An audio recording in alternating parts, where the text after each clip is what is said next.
How mean is that? You know, it's funny. Bill Gorgo, I haven't seen him in 18 years. He has no idea. I just took his head off in a fucking ballroom before Murph and the Magic Tones come on. And until then, don't go change it. Schmitty Comes Alive. Available only on the Joe Business page at MikeSchmidtComedy.com.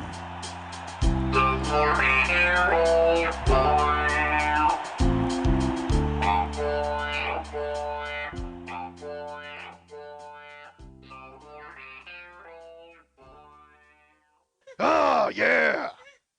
I am awake and alive and alive.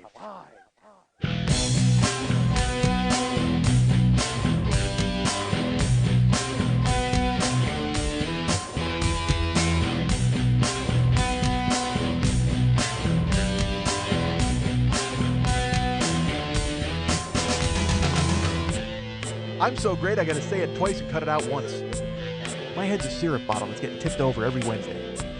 You're a storyteller in a storytelling podcast, and the only story you're telling now is a story about stories you don't want to tell. What the fuck? Hey, what's happening? Mike Schmidt, 40-Year-Old Boy podcast. I was shushed. We were talking. Look, all right, let me tell you about today, folks. First of all, I'm not even supposed to be here today. As we've talked about many, many times, this is a show that I was informed a couple of weeks ago I was not supposed to do because our friend Lily Bunchup, the producer, is in the midst of Hell Week, in the midst of her Halloween week, in the midst of her crazy 80s Lily grabbing a hooker and snorting lines off of a friend's ass week.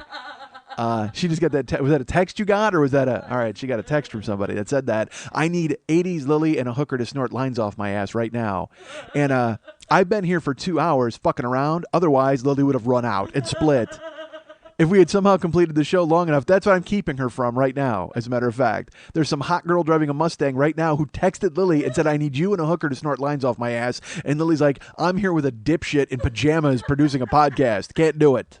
Because I am in pajamas, folks. I mean, I'm not joking. All right, it's Tuesday, first of all. It is Tuesday, and I am not supposed to be here because it was... I normally record on Wednesdays. You know that, folks. But I came here on a Tuesday because I'm doing my friend Lily a favor. I'm helping her out. I'm here doing this for her, and I because she needs time off. She's the bride of Frankenstein, and her voice is fucked. Like, she's got a crazy gravelly voice right now, which is actually even hotter. So this chick who just texted, if she was talking to Lily, she'd go, I can't. I'm driving to your house right now because of that voice on top of everything else. Because I'll tell you what, you know what's really good for your throat right now? The drip. You go ahead and snort the coke off the ass, and then boom, the drip will go ahead and fix your voice, and everybody's happy.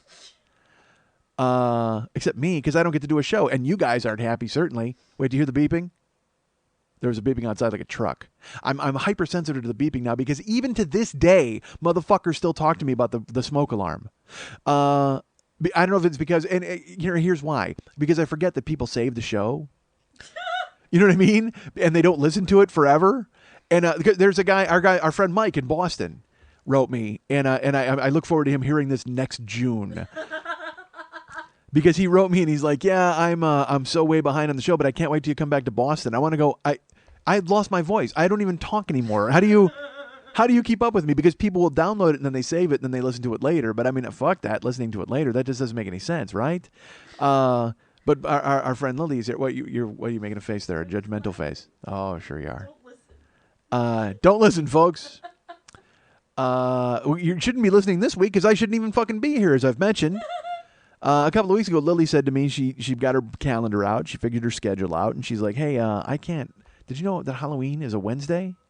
And I knew right then we weren't doing a show because I know Lily, that's one of her big hooker holidays. That's one of the big...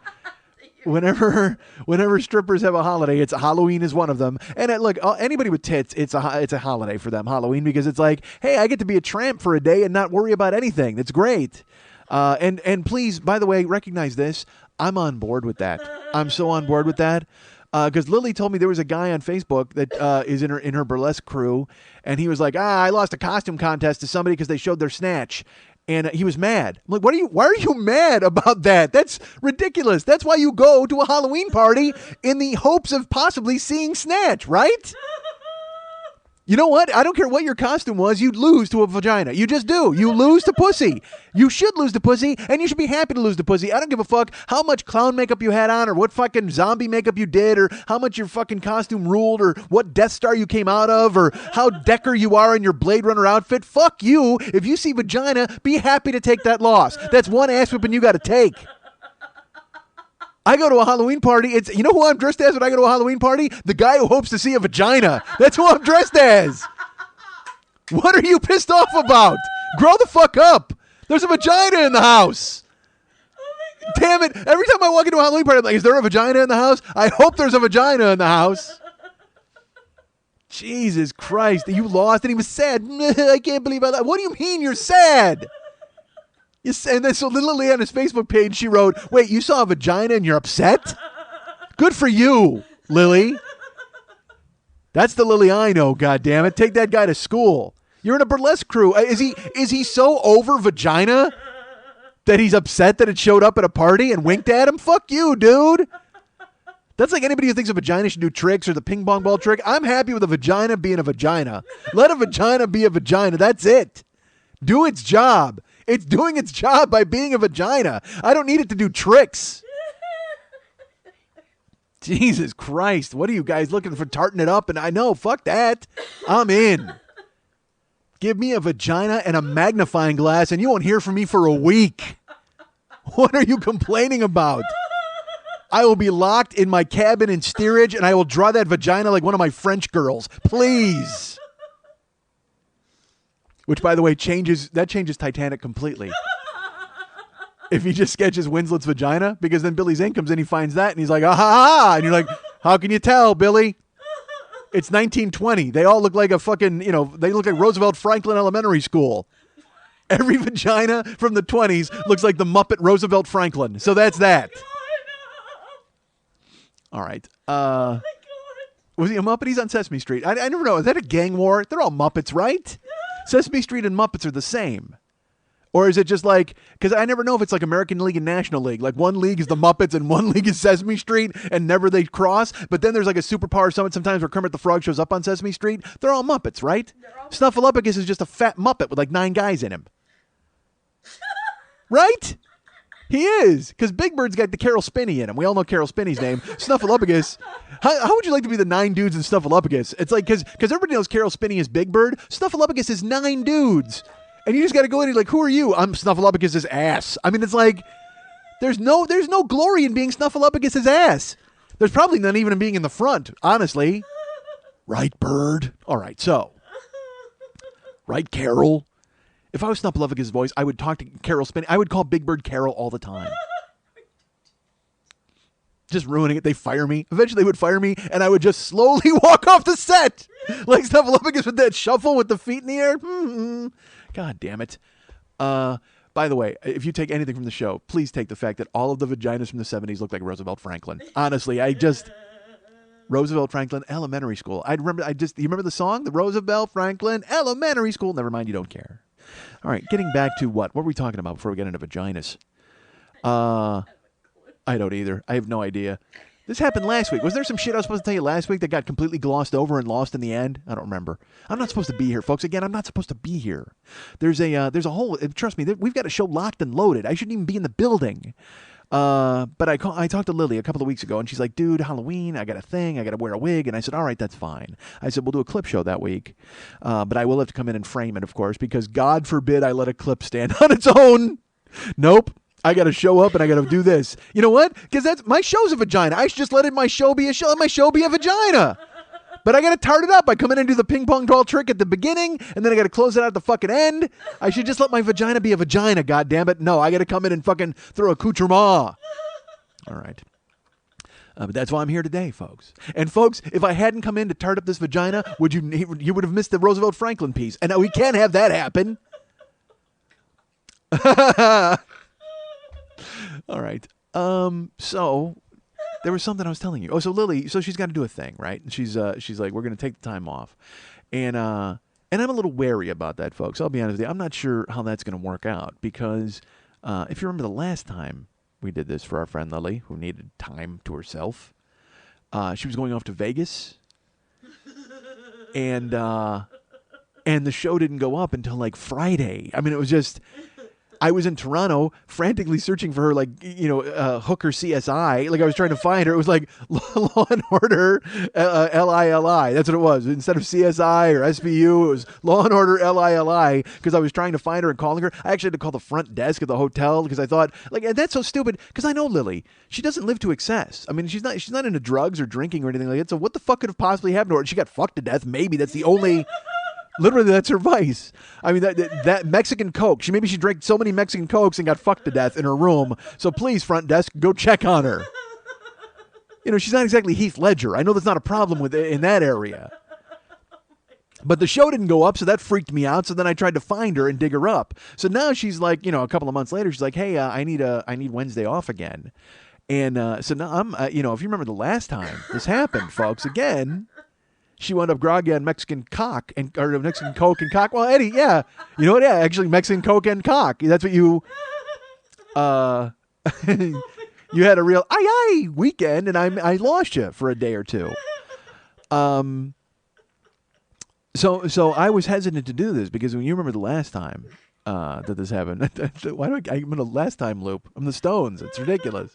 You remember the last time. Well, you know what? This could be the last time. This could be the last time. Maybe the last time? I don't know. God, actually, let's talk about that for just a second. How great are the Rolling Stones, right? They have a new song out, which was, by the way, ridiculous because there's no way they played it. There's no way it's them. It's Mick and Keith, yes, but is Charlie even the drummer anymore? They just have to have a drum machine with a gray wig on it at this point and say, hey, that's Charlie, because that guy's 1,000 years old. There's no way. And then they're going out on the road, but not really. They're playing just like 50th anniversary shows, and people are making fun of them, and I'm just like, dude, if your job was rock star, would you ever quit? Would you ever quit? Fuck that. There's something to be said for just going fuck it and disappearing and buying your own island. But then if you buy an island, the natives are standing around, they're looking at you and they're like, who are you? And you're like, I'm Mick Jagger, dude, from the Stones. They're like, who fucking cares? You want a papaya? Fuck that. You want to go be Mick Jagger, right? So you can't just fucking disappear if you're Mick Jagger. You got to go and suck the air out of every room that you're in because, dude. And also, if you don't think Mick Jagger can do it anymore, watch Saturday Night Live from last year. And first of all, don't watch the sketches that he was on, please. Don't watch those. But just watch the music. Him with Foo Fighters, him with Arcade Fire. Mick Jagger can get it done. But again, they've got a fucking mop with a fucking drum machine behind the goddamn kit because Charlie Watts is a grandfather. He might be a great-grandfather at this point. I think Charlie Watts is the father of our country. Like, I mean, he's like... He was in that fucking boat with George Washington as they crossed. He was a sneaky spy for the Redcoats. I think Charlie Watts was actually crossing the Delaware. If you look at the photo, look at the goddamn photo. It's not a photo, but if you look at the painting, you can see George Washington standing up presidential and sneaky Redcoat in the back. There's Charlie Watts playing a fucking, like a riff. He's got, you know what? Look for the guy holding the two brushes. That's him because he couldn't have sticks because they would have heard him sneaky on the boat. So he had to bring the little fucking drums and pat it out. Come on. He had to bring the brushes. Oh my God damn it. There's a bit in there that's fucking hilarious someday. They're crossing the Delaware. There's George Washington, and you'll see Charlie Watts. You'll recognize him. He's the sneaky one holding the brushes because he couldn't hold the sticks and make an actual fill. He had to play like silent. He had to do that. I picture him there sneakily in the boat, Redcoat but posing as American, and constantly playing that, and George Washington's going, who the fuck is playing that riff? It's fucking Charlie Watts. He's sending messages to the Hessians on shore. All right. So the Stones are, and here's the thing. I love the Stones. Look, we all love fucking, Give Me Shelter and amazing songs. But then there are songs by the Stones you don't know, and you hear them and you're like, holy shit. Like Last Time is a song you don't hear very often. And there's a Stones song called Out of Time that is fucking, it's so brilliant. It's in the movie Coming Home. It plays over the end credits. Baby, baby, baby, you're out of time. And I can't do it. But how funny is that Mick Jagger in every song has that same... He sounds the same even now with that weird it's fucking genius. It's just genius. When you hear Mick Jagger, you know it's Mick Jagger. There's another song called Time Waits for No One. Hold on, all right. And there's a song called Time Is on My Side. Hold on a second. I'm saying there's a real trend here with the fucking Stones. Last Time, Time Is on My Side, Out of Time, and Time Waits for No One. You throw Mick Jagger in a room with a clock and you're going to get fucking genius. That's going to happen. Mick and Keith and a fucking grandfather clock, and you've got an album. Fuck yeah. Charlie Watts off spying. All right. Bill Wyman off fucking 9-year-olds. Whatever the fuck he did. Fuck. Bill Wyman was actually, you know what? He was actually in. He was in the Snuffleupagus costume just for a while, just to meet chicks. Oh my god. Folks, I'm not supposed to be here. God damn, I am so proud to put them in a room with a clock. And God damn it, folks. I'm not supposed to be here, but I'll tell you what, I brought my A game. That's pretty obvious. It's fairly obvious that you're happy that I'm here, because if I wasn't here, fuck, you wouldn't have this. You just have a clip. All right. But seriously, Time Waits for No One. Fantastic guitar work. So good. Amazing. So I think it's on It's Only Rock and Roll, I think. Who cares? Find it. Genius. All right. So, Lily, where was I before we got the Stones? We get distracted. Concerned that I won't put this show up. That could be it. I could still be very upset. I could be thinking about what you did when you went to Vegas, because you're very busy. I understand you're busy. This is your busy time. You know, literally, there's not a moment. This is literally the first time in 4 days your hands have been free. So that sounds weird. Lily's working at the Magic Castle, and she's telling me all of these horror stories about because she's dressed as the Bride of Frankenstein, and she gets to spook people and that kind of thing, which is fun. It's always fun until you realize the fact that you have to spook people. Yeah. Like if you were just spooking inanimate objects or spooking animals, that would be fine. But you ever gone to a haunted petting zoo? Oh my God, it's fantastic. Oh, dude. Nothing makes my Halloween like a goat on edge. He's tiptoeing around. You just hear his hooves. Boo! Meh! Go scare a goat, folks. Trust me. You'll never, ever go back to scaring humans. It's just fantastic. Their face. All right. So Lily is scaring people at the House of Blues. No, the Magic Castle. Same thing. And she's telling me these horror stories about the people that are there. And again, it's that thing where 98% of it is great. You're having a good time. She likes being there. And she's dressed up, and she looks amazing. If you haven't seen her yet, go to her Facebook page or go to the Monday Night Teas Facebook page and just look for pictures of her as the Bride of Frankenstein. I take issue with this. I will tell you this. There's one picture of her in the lobby of the oldest building in Hollywood, and she's got her arm extended taking her own photo, and you only see like half of her face, and it's blurry. All right, fine, but you can still make out the costume because it's sort of monstrous, and you still get to see it. But then the other picture, so you either get that one, you either get like crazy, quickly snapped, on the run, half face of a monster, or she's put up two other ones, or it's actually one other one, but it's up twice for some reason, where she's... I'm not joking. She's 9/10 of a mile away from the camera. She's standing next to a hearse. She's just this dot on the horizon. All you can see is the wig. I mean, there's got to be some middle ground in this, right? I mean, get a nice picture of you as the Bride of Frankenstein. You can't take pictures in the castle, and so by the time I remember to take a picture, it's afterwards, and I'm exhausted, and I'm like... Keep talking, because I just want to hear your voice. Seriously, that's fine with me. I hate you. No, I love it. That's what you're talking about. I'm into it. That's the thing. Which is not good. I'm wearing pajamas, folks. It could get awkward in here quick. Hi, Michael. What are you wearing? Oh, not much now. Too much now. Yeah, dudes, I am wearing, all right, so here's the thing. So she wants to see me on Tuesday. She's like, yeah, I got business. And so a couple of weeks ago, I decided we would do a clip show. And you know me, I was going to throw it on Facebook and take a vote. I said to her, should we have a vote and all that stuff? She goes, well, I would really like to kind of build this now, you dumbass. Because what I was going to do was throw it to a vote for you guys for a week to see what story we should use in the clip show, because I had so much fun doing it the last time. But Lily wanted to have it all set up to where she could build the show today, which is Tuesday, because tomorrow she will be very busy, obviously.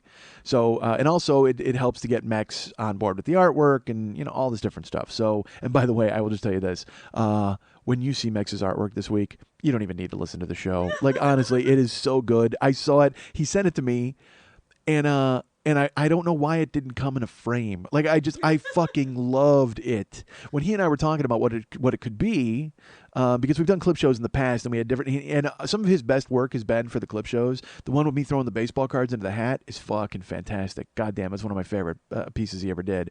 But the one this week, I won't describe. Well, I'm not giving anything away. Look, it's right there on your computer, right? It's not like, why do I think people are going to hear this now and it's going to blow it? Dude, you ruined it. But no, he's like, we were talking, and then he was like, well, what if you're looking like through, because the idea I pitched was if it was in a cave, and it was like someone was flashing a flashlight on a cave wall, and it just had like little Schmitty and doing stuff, like almost like hieroglyphics, and then what that morphed into, he's like, well, what if you were looking through scrolls? He goes, oh my god, what if like when Gandalf went and looked through, when he's, and I'm like, yeah, do it, yes, please, now. Because anytime I can get him into that realm, into like the sorcery realm, I'm like, do it. Draw me as something famous. That's awesome. I want to be magical. Draw me. It's paint, Mike. Yes, I understand. Just do it, please. I don't understand. I talk. That's all I do. And you think if I talked, I would know the difference between drawing and painting. So Lily was like, let's do the show on Tuesday. And then I had to get Mexa involved, and I had to get her locked and loaded with the story that you're going to be hearing soon. That's coming up, that she's got it all locked and loaded. And if you're wondering what that story is going to be, again, go look at the artwork, because that'll tell you, because it features the old artwork from that episode, which is very important to all of you. I know you guys definitely want to know. But you know what? Fuck you. You do this show if you're so high and mighty. If you think you can put these kind of demands on me, listen. I didn't even have to show up today, folks. I don't need you to give me this hard time. You know what? Fucking you come and do. You be me. You be me for a while, and I'll be you. That's right. I'll bust out the replacements on your ass. Let's do that. You be me for a while, and I'll be you. You come and do the show, and I'll listen. And you know what I'll do? I'll turn it off. That's what I'll do. And I'll judge you. Boo. I'll boo you silently as I listen to you through my iPod vagina. Oh, vagina. Can't believe I saw one the other day, jerks. Put that away. Ugh. Grow the fuck up. I don't ever leave that party to type that, honestly. I make sure that party keeps going. I just keep ordering booze and everything. As long as that vagina's on display, I don't leave the room. Vagina shows up, everything changes. All right. It should anyway. Boo-hoo. Nobody liked my Daffy Duck costume. Shut up. Whoever the fuck you're dressed as. I don't care. I was the third soldier on Alderaan. Shut the fuck up. There's a vagina in the room. Hey, the vaginas are talking. Shut up. Quiet, you. The vaginas are talking. But you don't understand. I was dressed as the fourth Doctor Who. Fuck you. Nobody cares. But didn't you see the TARDIS? I built it out of cardboard and spackle at my home. Shut up. Quiet, you. The vaginas are talking.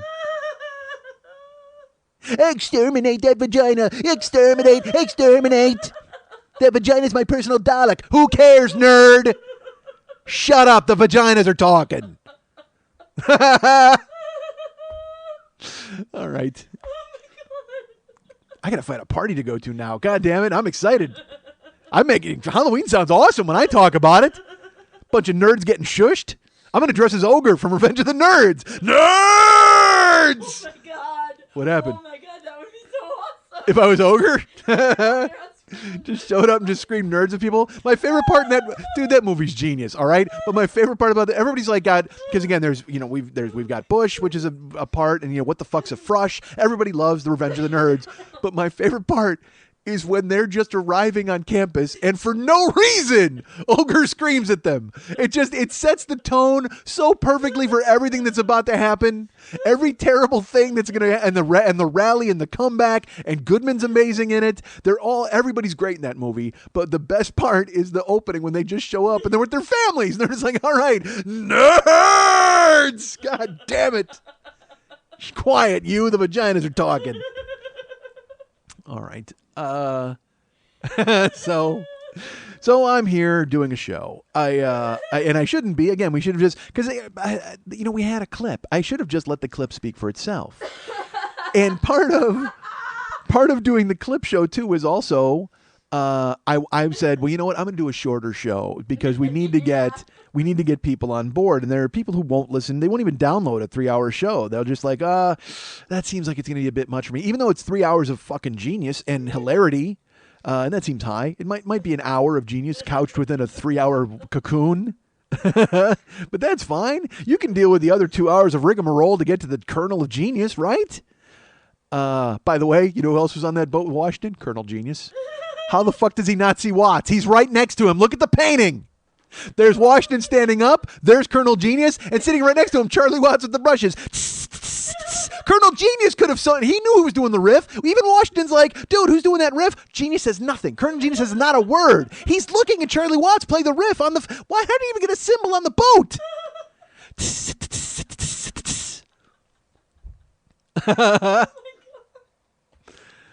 All right. So I'm not supposed to be here, but I am, and it's exciting. But Lily's doing her thing, so you're off tonight. This is a recuperation night. So she's got to sit here and listen to my nonsense. But then tomorrow is the final day as the Bride of Frankenstein, right? And she said, she's telling me these stories. And again, like I said, I want to go to haunted houses, and I like that kind of stuff. I love going out to haunted houses. I love scary movies and all that, but I'm immune now to that stuff. Like, I can't go to scary movies because they're not scary. Like, nothing is scary because I'm 45 and I have Visa bills. Like, literally, you want to scare me? Stack my credit cards up and draw a mean face on them, because you will see me flee in terror as fucking, Providian and Juniper and all these guys conspire to fucking get a hold of me.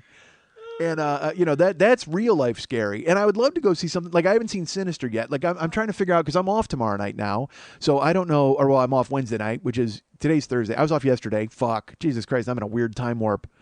Because I'm recording this Tuesday, but I'm off tomorrow, but you're hearing it on Thursday.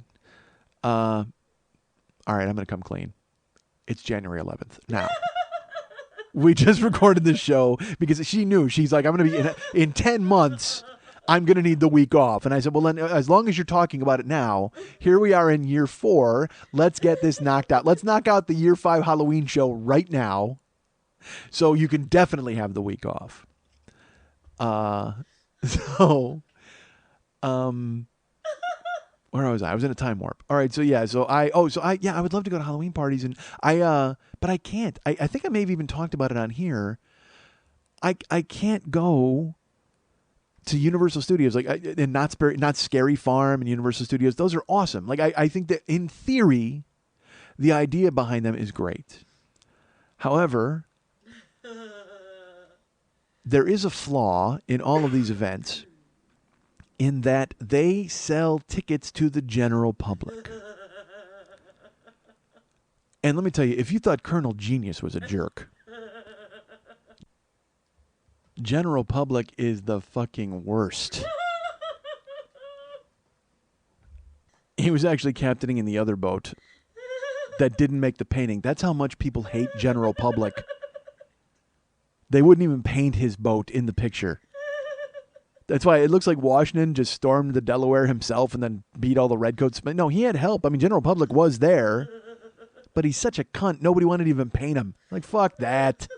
Fuck general public and his contributions to the American Revolution. I will not put paint to canvas. I will not put brush to canvas if you're going to sing the praises of general public. That guy's a dick. So when you go to these things, unfortunately, general public is involved. Actually, hold on. If general public was involved, like fucking Ranking Roger and Dave Wakeling, if they were there and they were singing I Confess, then I'm in. Then it's a wonderful event. If you told me I could go to a Halloween haunted house and hear Save It for Later by fucking Special Beat Service and Ranking Roger and our friends at General Public, I'm in. However, if it's general public from the Revolutionary War, I'm out. And if it's just general public, no thank you, because I don't want anything to do with them. Lily's telling me these fucking horror stories. Can I talk about your war story real quick? No? Well, but whatever. She's dealing with, it's the same shit. It doesn't matter. Wherever you go, I don't even have to tell her story's not unique. That's the problem. Yeah. If you go to any event where the general public is invited or involved, especially one where there's drinking and costumes, holy shit. Unless there was a bank open for them to rob, they're going to turn all their fury on you, and it's fucking depressing. Karen and I went to Universal Haunted House of Horror. I don't know what the fuck it was. Universal City Walk. What do they call it? At Halloween Horror Nights. Yeah, that's what it's called. Because there's not Scary Farm and Halloween Horror Nights. And this is, again, when I had cash. So we bought the front of the line pass, and we wanted to go through all the mazes. And, they got tons of, like, Alice Cooper was there, I think, when we went. And they did whatever. Freddy was there and Jason. And they had their own mazes. And then as you walk through the park, there's zombies and there's fog. It's great. I mean, they really do a great job in turning the entire park into this atmospheric, creepy, scary place. Again, the only problem is they let people inside. Like, if you could somehow rent it just for yourself and like 5 of your friends and then split up and then you get scared and you're like, because then you're like Scooby and Shaggy and you're trying to solve a case. That's fine. But instead, there are no Freds and Velmas and Daphnes in the crowd when you go there. There's just a bunch of people drinking and acting like fucking assholes because and here's the thing I don't fucking understand. All right, let me address this to you. If this is you, take this and run with it and send me an email to answer it. Okay. Who goes to a haunted house? And I look, I know the answer to this. The answer to this is 90% of the people in the world. Who goes to a haunted house to prove that they're not scared? To prove that you can't scare them no matter how hard you try. And not only that, to get angry at you when you try to scare them. You're at Halloween Horror Nights, motherfucker. Drop the pretense, okay? Nobody thinks that you're a pussy if you jump or you're scared by a zombie. They're there to scare you. You know that guy who just ran out of the alley with the chainsaw? You're supposed to put yourself in a mind frame of, oh my God, there's a guy with a chainsaw. Not, fuck that out-of-work actor, I'll show him what's what. Because you're ruining it not just for yourself, because you should be there to enjoy that. That's the whole point. You paid $65 to get in here. Experience the joy of letting go and being scared. Pretend like you're in a scary movie, but you're not really going to die. That's the thing. Keep that caveat in your head, because a lot of them, they'll be like, well, fuck, I'm in a scary movie. So they think they have to fight the ghouls that come charging out of the night. No, they're not really there to hurt you. They're there to scare you and put a little pep in your step, but that's it. Okay, they're not really going to hit you or stab you or do anything like that. They're just going to scare you. But inevitably, everybody under the age of 25 is afraid to show ass. And they don't want to look weak in front of their friends or their girlfriends. And so they decide to take a stand against the guy making $12 an hour and wearing the hottest makeup in the business. A guy sweating because he's running after children and having fun, but now he has to fight the El Rookins because they're not going to be scared. Give me a fucking break. Jesus Christ, the Latin Kings are going to take a stand against fucking Jason. You paid to get in here, motherfucker. You're aware of that, right? This isn't a battle royale. Nobody snuck up on you. You bought a ticket to this event. I took Karen and we walked around and tried to have fun and we had a great time. And then some dude would come charging out of the night with a fucking chainsaw like a crazy, and it was awesome. And then 5 guys would chase him. I'm like, what the fuck are you doing? And they also, by the way, the ghouls will get right in your face and they'll get scary and they'll sneak up on you and they'll do all sorts of shit. But that's all they'll do. General public has no compunction about laying hands on the ghouls. I mean, I've seen it. They will grab a guy and push him, or they'll shove him away, or they'll drag him away from their friend. It's like, dude, you're not in the zombie apocalypse. I understand you're frosty and you're ready for it, but fuck that. This isn't it. Nobody pays to get admitted to the zombie apocalypse. It just happens. And God, it can't come soon enough for me when I see everybody under the age of 25 running around free. Fuck that. I will nakedly, unabashedly root for the zombies in the zombie apocalypse. I may eat some brains myself just to fit the fuck in. Because anybody under the age of 25 needs to go. And I love it. I love scary movies. I love haunted houses. And there's cool things about seeing a scary movie with a bunch of people screaming and having a good time. But there's other people there who want to make it about themselves. And they go too far. And they just don't realize that they're fucking ruining it for everybody. General public is a cock. And Lily's going through some of that now, actually, unfortunately. And you know what? I'll tell you this. I hate I mean, I want to hear her stories, and I want her to tell me what's going on, and I'm interested. I'm genuinely interested to find out what it's like. But I sit here. It's the same thing I do with Karen. Karen will start a story, and it's not a good story in the beginning. You know, Karen will wind up having to park on a hill, and these guys made her park far away, and I do it. I didn't do it to Lily, but I just want to stop them. Listen, stop. Does this have a good ending? Because my guts can't take the agony of hearing this terrible story only to have the end be so unsatisfying. And it happens a lot because Lily will tell me stories about the tease, and there'll be some cunt in the back who's just some guy who's just being a jag off to everybody, and he's yelling, he's being mean or whatever. And I'm like, well, you threw him out, right? She's like, well, wait a minute. And I'm like, no, wait a minute. Just tell me you threw him the fuck out. That's all I want to hear. And then I will gladly listen to the rest of the story. I just can't sit here and be told that someone was an asshole and got away with it. It's just so frustrating, especially because Lily's boyfriend, look, he might be a clown, but he ain't a fucking clown, all right? He used to be a Marine, and he's a big dude, and he will fuck a guy up. So whenever she tells me some story, I'm like, Eddie fucked that guy up, right? Like he fucking smashed his face into the wall. She's like, well, no, Eddie came over, and he had my back. I'm like, fuck having your back. He needs to have your front. You need to be behind Eddie while he fucking motors that guy and gets him out the fucking door. Steamroll that dude. Just fucking Semper Fi that dude and put a goddamn clown bayonet in his face. But yeah, and there's always some story like, well, Eddie was there and he was really mad. I'm like, well, he killed the guy, right? That please tell me the story ends with that guy dying and Eddie making up his face with the guy's blood. I want to know. I want him to have like clown makeup, but it's really human blood from that guy who was a jagoff. Because I'm old, man. I'm 45, and I don't want to hear any stories. Like, I wanted to go this year to Not Scary Farm or go to a haunted house, and we didn't because I can't handle general public. I'm you know why? Because, you know, in the old days when we went, I had my hackles up, too. I was frosty and ready to go, and if anything happened, I was ready at the drop of a hat to take a guy out and clothesline somebody or you know, whatever I had to do. But now, I just don't have the stomach for it. I don't have the wherewithal to get involved. I've lost all of that. I mean, I'll respond if provoked. I mean, don't poke the bear, folks. I mean, I'll tell you that right now. But, I mean, like that guy breathing on me at the bank. I mean, that was stupid to do. I mean, I still have stupid in me. It's just I don't want to unveil stupid anymore. I'd rather keep my stupid holstered, all right? I'll keep my powder dry and my stupid holstered. So we didn't go. We might go tomorrow night. Like, I'm off tomorrow, so I was trying to go to I was thinking about a haunted house or maybe even a scary movie. I might see Sinister. I don't think I'll see Paranormal 4. I saw 1 and 3. I didn't see 2. But I guess, you know what, honestly, if you've seen 1, you've seen all of them. It's like, hey, guess what? There's a camera on an oscillating fan and a sheet falls down. Boo. And then in the last 30 seconds, you'll see something really awesomely scary. And then you're done. You go home. Because the first one was great. I loved the first one. The scene, you know, where she's in the bedroom and then she stands up and just watches the dude for 4.5 hours, and that was great. And then the photograph, and then you saw and when she comes raw, she throws the body. I mean, just awesome, really cool. I loved it, and I thought it was really executed well. It's like Blair Witch.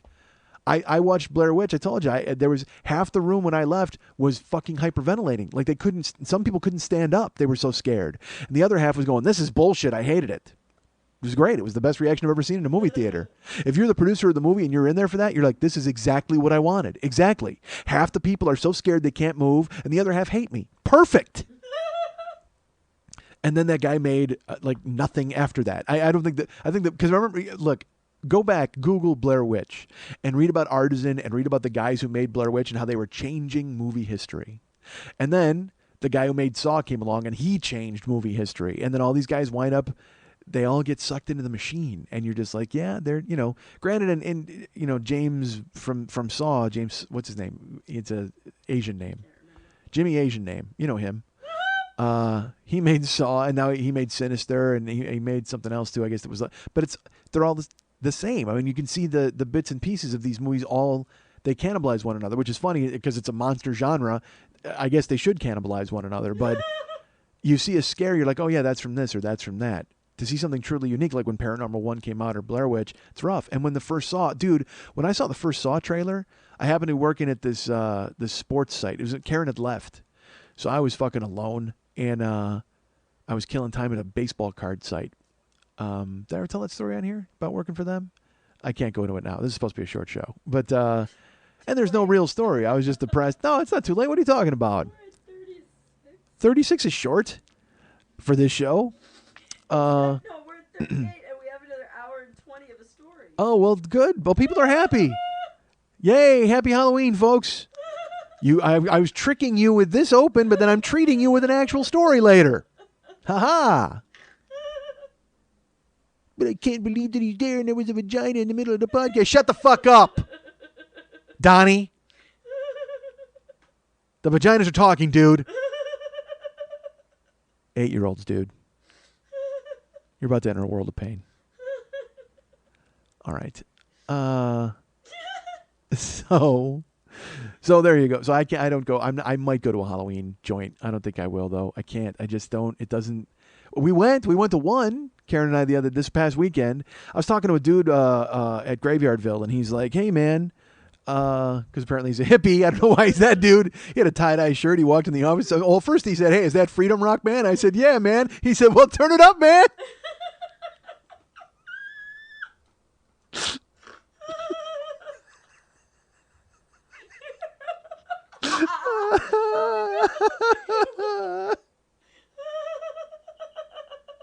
You know why it's funny? Because I'm thinking, did it really happen that way? He walked in the office and I was playing Freedom Rock. Why am I playing Freedom Rock in the office? Where? I have it on my computer. I'm just sitting, that's what I do, folks. I like to groove to 60s tunes in the middle of the night, all night. And he walked in a tie-dye shirt. He went, "Hey, man, is that Freedom Rock?" I said, "Yeah, man." He said, "Turn it up, man." And then we talked about this haunted house thing I'm about to tell you about. Because again, if you think real, you're done. Because in my head now I can see me sitting there listening to Freedom Rock in the office, and a hippie walks in a tie-dye shirt. "Hey, man." And then he knew it was Freedom Rock. From one song, he knew it was Freedom Rock. Oh, fuck. All right. Jesus, that made me laugh. All right. What was I talking about? Joking. Of course I know. So he poked his head in, and when we got to talking about, he's I think he's a makeup dude, or he does that sort of thing for the studios. I have no idea. Again, it's that thing where anybody in this town could say that they're anything, and you would just go, "Yep." You know what I mean? Fuck, at the haunted house joint, I'm sure some ghoul will charge out of the alley and you'll be like, "Dude, that was scary," and he'd hand you his headshot. "Book me, please." So this guy, he works in the business, or he's an editor. I don't know what the fuck he is, but he keeps late hours. So he pops in to talk to me, and we started talking about monsters, and he was picking up something in the office because he goes, "I'm DJing a party. Halloween party," and I said, "Yeah," and he goes, "Yeah," and I got the Monster Mash on vinyl, and he bought all these old school vinyl things, and that's what he was picking up in the office. And I don't know. I mean, if you're buying the Monster Mash on vinyl, are you deadmau5? I mean, I don't think you are, right? You can't call yourself a DJ at that point. You're just a guy who's playing songs. Unless he might have an amazing fucking Monster Mash breakdown mix. I have no idea. And he goes into Thriller, and then 80 dudes dance in a fucking Taiwanese prison, and who knows how it works out. I got no clue. Because believe me, the last thing I want to do at 3 a.m. is talk about your DJing career. I'd rather talk about Freedom Rock. Honestly, I would much rather talk about Freedom Rock than have you pop in and tell me about your 2 turntables and a microphone, Beck. So, honestly, it's 3 a.m. I don't give a shit that you're behind the wheels of steel with the Monster Mash. So, we start talking about monsters, and because there's a guy in the building where I work who put up an amazing display. Now, I've been, unfortunately, in Graveyardville on and off for like 10 years. And they'll decorate the lobby with pieces of shit like, papier-mâché pumpkins. And there's, look, a black cat on the wall. But there's been turmoil and stuff at my work, and I'll get into that another time. So decorations have become scarce. But other people, I've taken photos where I'll walk, because I walk through the hallways, as you know. I'm sort of haunting the place myself. Well, yeah, actually, by year 2, because I pressed the Dracula button. I did talk about that on here, didn't I? There was a person who had a Dracula on their door. Fuck, that should be the clip. How is that not the clip this week? Should I squeeze that in? No. Because you don't want to do the work. You're funny. You don't want to edit it out. I'll just thumbnail it for you now. When I was delivering papers and stuff, I was in Graveyardville a couple years ago, and somebody had a Dracula on their door. And when you would press the button, it would go, "Moo, ha, ha, ha, I will suck your blood," or whatever the fuck he said. So I would walk by it every night, and I would see it, and then finally, it was like 3:30 in the morning. And there was a Dracula, and there was a Dracula button, and if you push it, it makes all this noise. And I was like, dude, you can't push the Dracula button. And in my head, I'm like, don't push the Dracula button. And then it was like I said, it was like 3:30 in the morning, and I pushed the Dracula button. So like literally, because it's dead silent, you can't hear a fucking thing. And then I just push the button. I will suck you. And all you hear then is just the heavy footfalls of a monster running down the hallway because I sprinted as fast as I could to get the fuck away from their door. And then sure enough, they come out. Whatever. Who cares? But by year 2. So people will decorate their houses. Like I'll go through and I'll look. Some guy had a big giant spider on his door. Someone had a skeleton pirate, and so all that stuff is happening. But this guy now this year put up stuff on the outside in his windows and on his patio door. By the way, I don't know if you can hear. Someone is escaping from New York. There's a helicopter that keeps circling the building. I can only imagine what Halloween hijinks are going on downstairs now as general public warms himself up for tomorrow night's chaos. It's part of me should put this on Facebook, like the display, although that might tell people where I'm at. But it's he's got 3 windows all done. On one of them, he's got a balcony, and he has like a skeleton in a shroud, like a shrouded, like a almost an entire full body, like a over the head. It looks like a wraith. Okay, and it is standing on the balcony, and then there's clumps of skulls and these weird purple like torches. And so there's skulls all over the place, and then this wraith just standing there. It looks ominous. It's pretty cool looking. And then his 2 picture windows, he has done up in purple lights around the rims, and on the windows are full body skeletons like spiders. They're on the windows crawling down. Instead of standing in the window, they're actually like they're spider walking back to Albuquerque is what these skeletons are doing. Quite frankly, hi, Mike. They're on the window in spider. They're like all scattered, like they're running up and down the windows. It's pretty fucking creepy looking. And so the reason that the hippie had come downstairs to talk to me was we were talking about monsters, and he goes, "Hey, did you see that display outside?" He goes, "I just took some pictures of it." I'm like, "Yeah, because I actually had taken pictures of it too. It's great looking." And he said, "Yeah." He goes, I bet this guy's jealous." And I'm like, "Who?" And he motions to the corner of the building, and I guess there is a guy who works for the movies in the building. He's a special effects guy, and he usually does his balcony up with just like little things. And he said, yeah, he goes, he hasn't even put anything out this year. He goes, I'll bet he saw that guy's display and went, I don't even want to put the effort, because he normally is the only one in the building, so what he puts out looks impressive. Well, when this guy fucking completely trumped you, you would actually have to work to make it look good, and he thinks that the guy just went, nah, I don't even want to deal with it. Because there are amazing, because then I told him, I go, there's, by my house, there is a guy who works for Disney, and his yard is ridiculous. I mean, it's every year and then there's another guy about a half a block away, and they seem to be kind of competing with one another. They do amazing stuff, tombstones and guys coming out of the ground and things in the trees and actual music, and like not like those synchronized music light shows that you see, but when you walk by the house, there's like triggers, and you'll just hear wind. And a hand will come out of the mailbox or will come out of the ground. They've had stuff in the ground too. It's really cool and amazing. And then another guy by our house the other day, he put on he had a motorized ghost. Here's the best part about it. Okay, because you go there during the day, or I'm sorry, in the evening, 8 o'clock, 9 o'clock, and it's pretty creepy.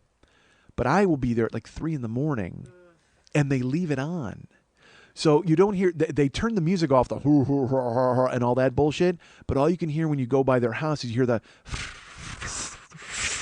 of the ghost swirling, because it's on a motor and it's going around and around, and that's great, because then you hear just wind and you hear the fucking ghost rustling around, and the lights are kind of dim, so you sort of see it still, and you just see the motion. Very creepy and awesome. So I was telling the guy about that, and he said, have you ever gone to Boney Island? And I said, no, not that I know of. I think I would remember a trip to Boney Island. Oh my God. Actually, you know what? Me and George Washington, we sailed over onto Boney Island together with Charlie Watts and fucking Colonel Genius. General Public on another boat altogether. So he tells me about Boney Island. He goes, these guys work for The Simpsons, and they do their house up in this amazing thing. And he told me where it was. So I Googled it, and then Friday I took Karen. We went. And Karen didn't know we were going because she loves that kind of stuff. And so we parked and we walked. And as you got closer, there was this huge group of people, and they were selling T-shirts and candy, and they're taking donations. And then we went in the front yard, and they had a dancing light show. It was awesome. There were skeletons everywhere doing all sorts of weird skeleton shit, but it wasn't scary at all. That was the only thing that was a drag. Like, we went to it, and it was really fun. But it wasn't scary because it's, there's kids. It's built for kids. They built an actual tree house that you can pay $10 in and go up and look down on everything. But it's all, floating skeletons and ravens and trick mirrors. And they had these flowers. They have a skeleton that looks like he's watering the flowers, and then the roses open up and they have fangs, like they have fang teeth. It was this really cool display, and just in a front yard in somebody's neighborhood. And the hippie told me, he's like, yeah, there's Boney Island. He goes, they've done it forever. He goes, but they didn't do it for 2 years because their neighbors complained so vigorously and tried to get them shut down, and they were tired of just fighting the fight. He said, but they came back last year with like a vengeance, like with much more stuff. So we went this year, and again, they do a show where there's like an animatronic skeleton, and he talks, and then he pretends he's going to do a magic show for you, and he has dancing kettles, and they shoot green water into the air with the lights and everything, and then there's skeletons, there's a chorus. I mean, it was really fun. It just wasn't scary. But it was just a pleasure to go somewhere and not have to worry about getting into a fight with some 25-year-old who wanted to prove he was meaner than a plastic skeleton. It was worth it to see people with their kids having fun, enjoying themselves, and eating homemade Rice Krispie treats. And I've never been so happy to feel old. Like, I felt... You know what I felt like? I felt like I should have a sweater and a lazy boy, and someone should just be pushing me through Boney Island because I was so old but comfortable. I felt comfortable knowing nothing was going to happen. I go out now, and everywhere I go with Karen, I'm frosty because I think something bad is going to happen, and that's on me. I shouldn't be like that as a person. But I had all pretense was gone at Boney Island because everybody was there. High school kids were having a good time, and adults, and everyone had their children and dogs, and it was so cool to be able to go somewhere and just relax and not think that somebody was going to butt in front of you or some shit was going to happen.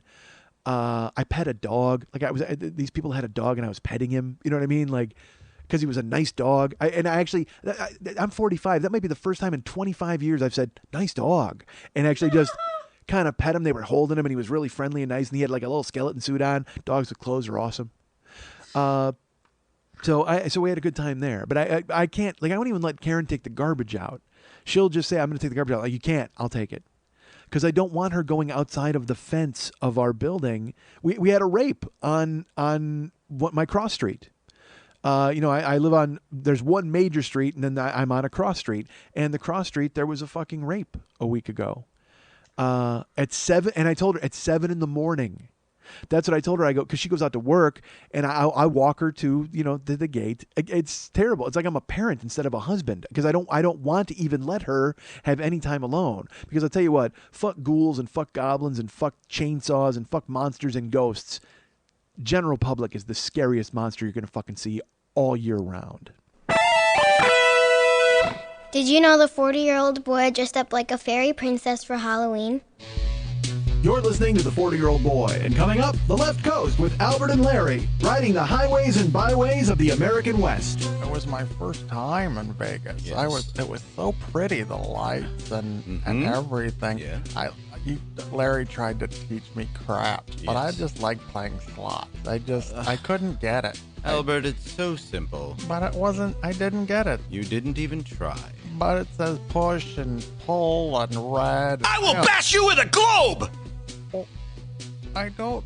Oh, why you do these things? Why I'm do you sorry. treat me this way? We You're had right. a wonderful time in You're Las right. Vegas. You're right. I'm sorry, Albert. You're sorry? Yes. Thank you. Now, Spider, walk over here and finish painting me gold. Experience the elegance. The Left Coast with Albert and Larry on the Mike Schmidt Podcasting Network. All right.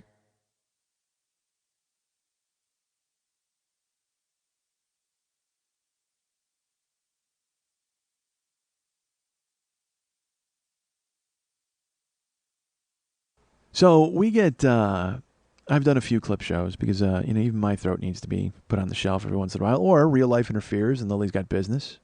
And we get requests all the time. Last time I put it on Facebook, and I heard from a ton of people who, they want to hear this story or that story. And there are stories that are favorites that people have from the show, which is cool, and I certainly appreciate that. So, but I have to go through and I pick. And this is a story that,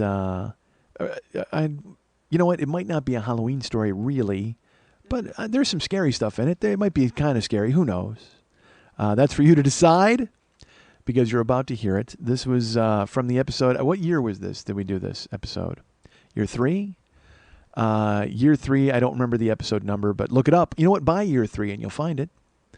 But this was from the episode, I Dare You to Make a Phone Call.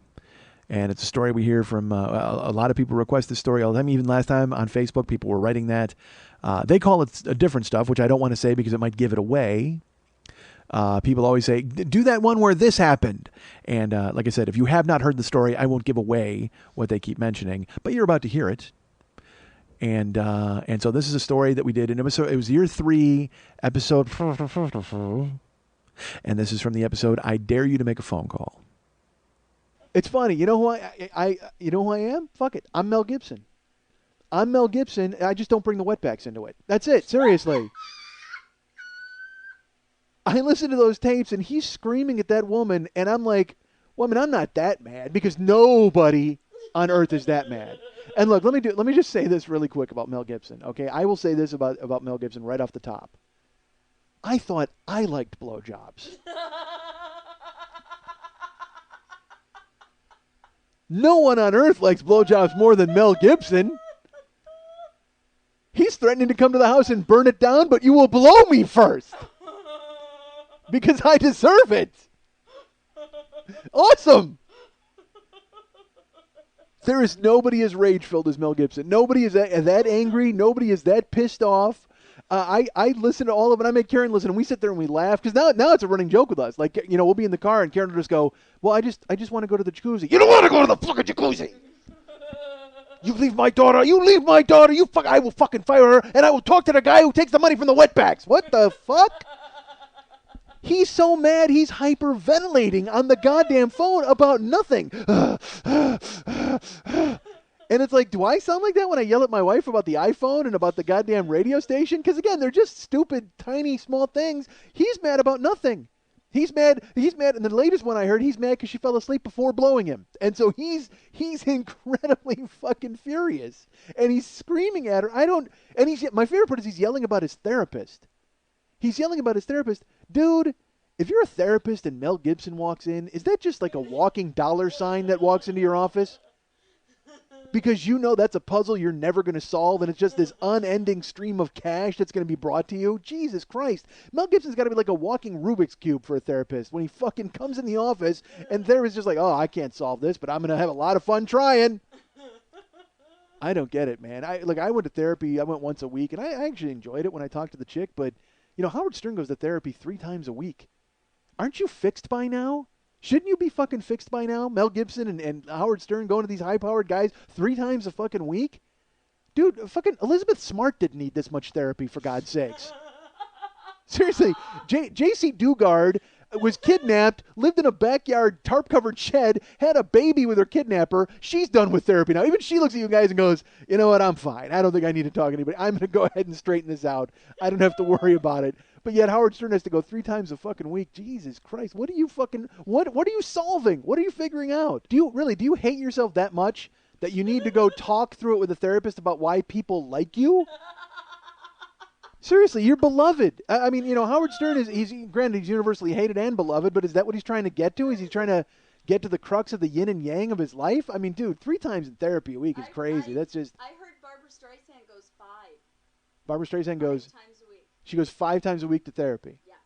Dude, that's actually good for who's that? That's good for 2 people. First of all, it's bad for the therapist, all right?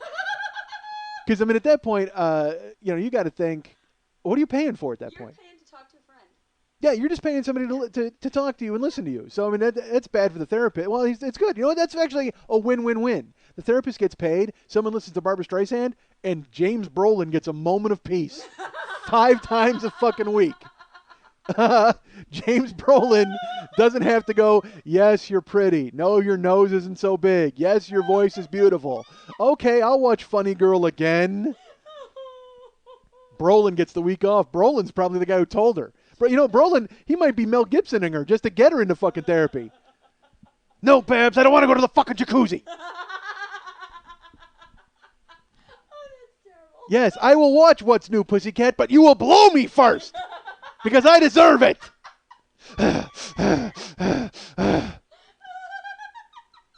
Celebrities are fucking assholes, people. That's it. There's no reason to be concerned about it, no reason to think about it, think twice. They are fucking egomaniacal cocksuckers, and they don't deserve a moment's notice from you other than absorbing the things that they give you that you like. If you like Mel Gibson's movies, watch, because I see people now, they're like, oh, I can never watch his movies again. Well, then that's on you, okay? Because he's an actor. Did you think he was just like Martin Riggs from Lethal Weapon? Because if you did, he is. And there's no reason for you to stop watching the fucking movies. In his movies, he plays a psychopath. Guess what? Wasn't that much of a fucking stretch. Watch the movies, enjoy them. That's who he is. Who cares? Because what you're doing is you're basically saying that I can't enjoy it knowing that he's crazy. Who the fuck cares? I want my artists to be goddamn crazy if they put out good movies. Jesus Christ, who gives a shit? Mel Gibson's from fucking Australia. He's a fucking raging alcoholic. He's insane. He's drinking fucking Applejack or whatever the fuck those people drink down there. I don't know. What do they drink? Foster's. Foster's. Australian for beer. Mel Gibson, Australian for Jagoff. Who fucking cares? And she dated him. She's been dating him. First of all, she's been there 3 years. Okay? Are you telling me he started out nice and ramped up to crazy fucking psychopath? I don't fucking think so. Celebrities are only worth what you consume from them. Don't even concern yourselves with the rest of it. Honestly, you've got your own life to fucking lead. It's like LeBron James. LeBron James last week, he had his big fucking sit down with ESPN and he had the decision, and now people are burning his jersey and my favorite is people are throwing rocks at his mural. Are you a crazy person? What is wrong with you? Do you think you're bothering the 25-year-old millionaire by throwing half a boulder at his goddamn likeness? He's not going to feel that, folks. What the fuck do you care what a 25-year-old multi-millionaire, almost billionaire is doing with his life? You know what it means for you, Cleveland? It means more free time this winter. That you don't have to sit down and watch a 25-year-old cajillionaire throw baby powder in the air and cheer yay. Who gives a shit about sports and movie celebrities? You know what? Consume from them what you want, but don't get mad or angry at them. It's a no-win fucking situation. LeBron took all the money. What? I'm laughing because last week we went to Twitter 40 times so you could see if there was any news or who knew where he was going. Well, because I need to know, but I don't get mad. There's nothing, again, because I took the search because it was entertaining to me. I wanted to know because I thought he was going to end up with the Bulls, of course. But he didn't end up with the Bulls, so I'm not going to fucking hang him in effigy. That's what I'm saying. It's like in the moment, like with the Blackhawks or sports or movies, you know what, if you see a movie and it sucks and you leave, just go, fuck. Don't blame the fucking guy and I'm never watching him again. Well, then that's on you again. You're an idiot. Ugh. I don't get it, man. I don't. Just take what you want from these people. That's the thing. Sports is a diversion. That's all it is, man. When the Lakers were playing out here, people, they get so invested. They got their Laker flags on. They're wearing their Boston Suck shirt. They're so fucking mad because it distracts them from the fact that they work at goddamn Ralph's. Yeah. And they have to stock the peaches overnight. You know what I mean? So they go ahead and invest themselves and dive into a huge pool of Lakers, and it's like, all right, well, that's fine for you. But if that's what you pull from it, then that's great. There's nothing wrong with it. I mean, as long as you look at it in perspective. When I left your house the night, Game 7 was on Thursday, 2 weeks ago. I left your house Wednesday after doing the podcast, and I had parked at Hollywood and Highland. It was this parking lot. And I'm leaving. I go to pull out. There's a guy in the booth. You have to pay him when you're splitting. He takes your ticket and all that. And young guy. And he looks at me, and he goes, "You got your ticket?" I said, "Here you go. Can I get a receipt from you?" He goes, "Sure." And he hands me the receipt. He goes, "Hey, enjoy the game tomorrow, sir." And I mean, I don't know if I looked like a basketball fan or if he was just. But you know what it was? That's what sports is. Okay, it's a diversion for a man who is buried deeper than a corpse. and sits in a windowless booth and sucks in car fumes all day long, looking forward to Game 7 because it's the one thing that makes him happy. That's what sports is. That's what entertainment is. That's what movies are. You take what you can from these people, and then that's it. You don't let them affect your life. They're false idols. You enjoy their work, but don't invest anything in them personally because they're going to fucking let you down. They're rich, coddled, spoiled, and they have more things than you will ever have in your fucking life. And you know what? We aspire to be those guys. Seriously, don't look at LeBron James, 25-year-old multi-billionaire, and he took the money to go to Miami and make $15 million and play basketball with his friends, and you're pissed off at him? Fuck that. If you were 25 years old, you would do the exact same fucking thing. Fuck, I'm 42 and I would do the exact same thing. If somebody said to me, hey, dude, we're going to pay you a ton of money so you can go hang out with your friends in Miami, holy shit, where do I sign up? I sit through 5 therapy sessions a week with Barbara Streisand to fucking do that. There's no reason to be that, because it's like when people chime in, like now they're all Mel Gibson's this horrible person. He's never going to work again, and it lets them affect them. Why does it affect you in the least? It shouldn't affect you at all. It shouldn't bother you at all. And it's so funny when you hear him talking, and he's yelling at that woman. But I will say this, all right? Not to defend Mel Gibson, all right?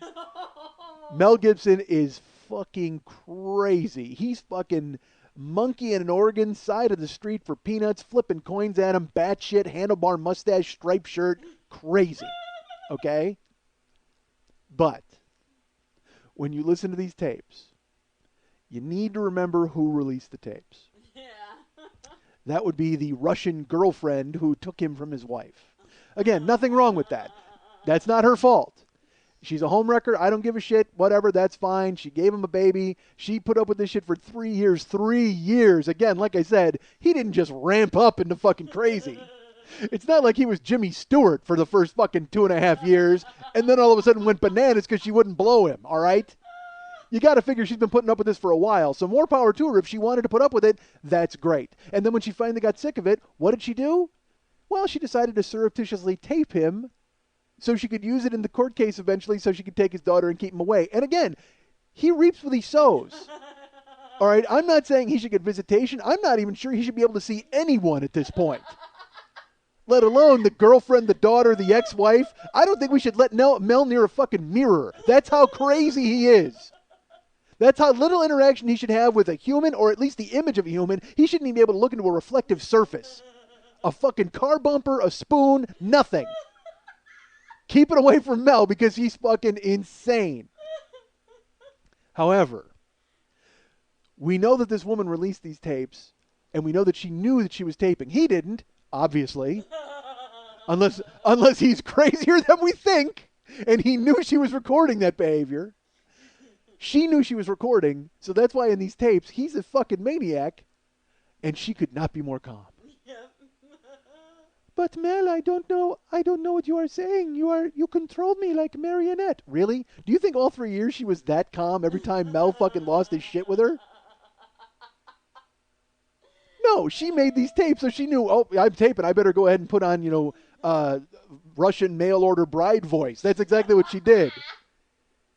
She's not yelling at him and telling him that Braveheart sucks. She went ahead and dialed it down to go, oh, I'm very sorry. Where are my nesting dolls so I can curl up in the fetal position? Oh, I'm so scared of you. Oh, this is unbelievable. Yes, it's unbelievable. But again, remember, she was the one recording it. So you hear her completely. I said it to Karen. I go, look, Mel Gibson's insane. I'm not fucking exonerating him. He's fucking batshit crazy. But this is the kind of shit. Look, I used to do this shit with my older brother, okay? Because again, my family is just, we're all hair triggered. We're rage-filled idiots. I'm a fucking rage pinata myself, all right? But we would be in the goddamn house, and Lenny, he would start screaming at me, and he would be yelling. Like, here's how it would start. Lenny would be in the kitchen. He'd start a fight. We'd be fighting. He'd be yelling across the room. He'd be yelling across the room. He'd be yelling across the room, and he'd stop, and I'd go, look, I don't know why you're yelling. He would come out of the kitchen, and he would be in the living room. What the fuck? What the fuck? I can't understand it. Then he would scream at me, and he would scream at me, and he would scream at me, and then he would stop screaming, and I'd go, look, I'm right here. You don't need to yell. He would then get about 5 feet from me, and he'd go, look, I'm fucking telling you, and he would start screaming, and he'd be fucking screaming at me, and I'd just be looking at him with an innocent face. He'd be yelling and yelling, and then he'd stop, and I'd go, Lenny, can you calm down and just talk to me for a second? and then he would get an inch from my face. I mean, maybe an inch, maybe a half inch. I don't know. What's the width of spittle? Because that's how close he would be. And he would be right in my face fucking screaming, fucking clenched teeth, yelling Bill Johnson style, fucking yelling right in my face. And I just go, are you done? And then that was it. I'd get punched and we'd wind up going round and round. So I'm well aware of how to push people's buttons. I know how to keep it completely under wraps and go crazy, like David Carradine Kung Fu monk style, and try to encourage the worst behavior you possibly can from somebody. And I hear it completely on those phone messages. She finally loses it at one point where she kind of raises her voice. But, dude, she's totally putting cheese in the trap, and Mel just keeps getting his hand caught in it. Psh, psh, psh. You will blow me! Snap, snap, mousetrap. Fuck! Setting fires, jacuzzi! You fucking cunt whore! It's unbelievable! I'm fucking at you! But, Mel, I don't understand why you treat me such a way. I don't understand. Yeah, I'm sure that's how it went for all 3 fucking years. Please. Believe me, there is nobody on earth who can make you that mad like a woman. Nobody. You can flip me off all you want. There is nobody that can make you that mad. Like I said, I did it to my brother, but even then, he can hit me. Okay? My brother can fucking punch me, and I guess we can box it out or whatever the fuck, or roll around, and that, who cares? Because again, I would just get up smirking because I won. Because I tripped the fucking trigger enough to where he had to fucking slap me. But with a woman, you can't do that. You would never do that unless you're Mel Gibson, who I think is right now. And again, shouldn't we all be frightened of Mel Gibson? Because he's got to have what? He's got like $400 million, and he's that mad? That guy's going to blow up Cuba or something, right? Isn't he? He's got to be developing alternate weapon technologies to at least blow up her hometown, right? He's got to be doing that. That guy's a fucking crazy person with a ton of money. He's a Bond villain. Mel Gibson is a Bond villain in real life waiting to happen. He's got to be working on some crazy Jesus laser that's going to shoot all the Jews, or he's figuring out how to poison the water supply so only people who eat kosher die. I mean, he's got to be figuring on that. He hates all Jews, all black people, all Latinos, and one Russian. And he's going to figure out a way to do something to kill them all. We got to be scared of that fucking guy. Any crazy rich guy with the wherewithal, he's probably, you know what he might be inventing? First of all, he's inventing anti-recording technology. I think we all can agree with that. He's probably trying to work on that Men in Black BAMF ray so he can kind of just blink it at the whole nation and get him to forget that this past 3 weeks has ever happened. And I think if worst comes to worst, the least thing he's inventing is like an old school boxing glove that goes through phone lines and punches the other person on the end in the face. So when he's losing his shit and she goes, but Mel, I don't understand. Just boxing glove coming through the phone lines, bam, punches her right in the goddamn head. Look, Mel Gibson's a cock. All right, we all agree with that. Mel Gibson is a cock, but as a fucking rage pinata myself, I've been that mad. I have been crazy, hyperventilating, screwy mad over a woman. And it's just, there's nothing you can do about it. There's nothing you can do about it. Again, Mel Gibson punched her in the face and knocked her teeth out. Again, he's closer to my brother than I thought, I guess. And again, that's not fair. I'm an idiot too, but I just punch walls and shit. I've done horrible. All right. I used to date a woman. Date. That seems strong. She was married, and I was banging her. So she was a woman that I wound up living with. I actually lived in her house with her. I talked about her. Kathy is her name, and she was the one I went to the pie eating contest with her daughters, and she's been brought up in the past. So I wound up living in her house. And with her husband and her family, and I lived there, and then her husband would go to work, and then I would bang her. Like I was a bad person, folks. Was is the key. I would never do that now. All right, so this is weird. 'Cause I don't. It makes sense to tell this story because it ties in with what I've been talking about. But I mean, I don't. I will just tell you now, I'm not comfortable. All right, but because I say I was a bad person. I say I was banging her, and I say that for comedic effect and all that. But I have to say this, if I'm being honest, and Lord knows, why wouldn't you be? I loved Kathy, and it was a bad situation to be there, because she's married and has a family. But I wasn't just banging her. I mean, I loved her, and if there was a way where I could have taken her away from her situation and just been with her, I would have. But it was not possible, so instead I was too cool for school, and I wound up just banging her and acting like an asshole like I always do. But she was someone who she was the first person who believed in me and really thought that I was going to be something, and saw in me what I saw in me. And that's easy to fall in love with. So unfortunately, I was 23 and she was 40, which doesn't matter to me if she's not married, but she's married and got kids and on her second marriage, and it was just an awkward situation because I would have loved to just be with her, and I was. It was like I was living with her and acting like we were dating, which I guess we were, but we really weren't because she's got a fucking husband. Horrible. I mean, just a convoluted situation that I did not make any better by getting emotionally invested in it, because I had, that was my MO, is I was always banging married chicks anyway. When I lived in Tahoe, I almost exclusively dated married women because you could date them and then you could leave and they would be like, oh, well, no, why don't you stay? And you'd go, what? I'm not the guy who goes to bed with somebody different every night. And then you'd get to leave and you'd get to live again, it was friends with benefits, but they didn't have the same benefits. You know what I mean? It was like, but Kathy was different because I fell in love with her because, and again, I don't even know if I was in love with her, if I was in love with the fact that she loved me. I mean, how do you ever really know?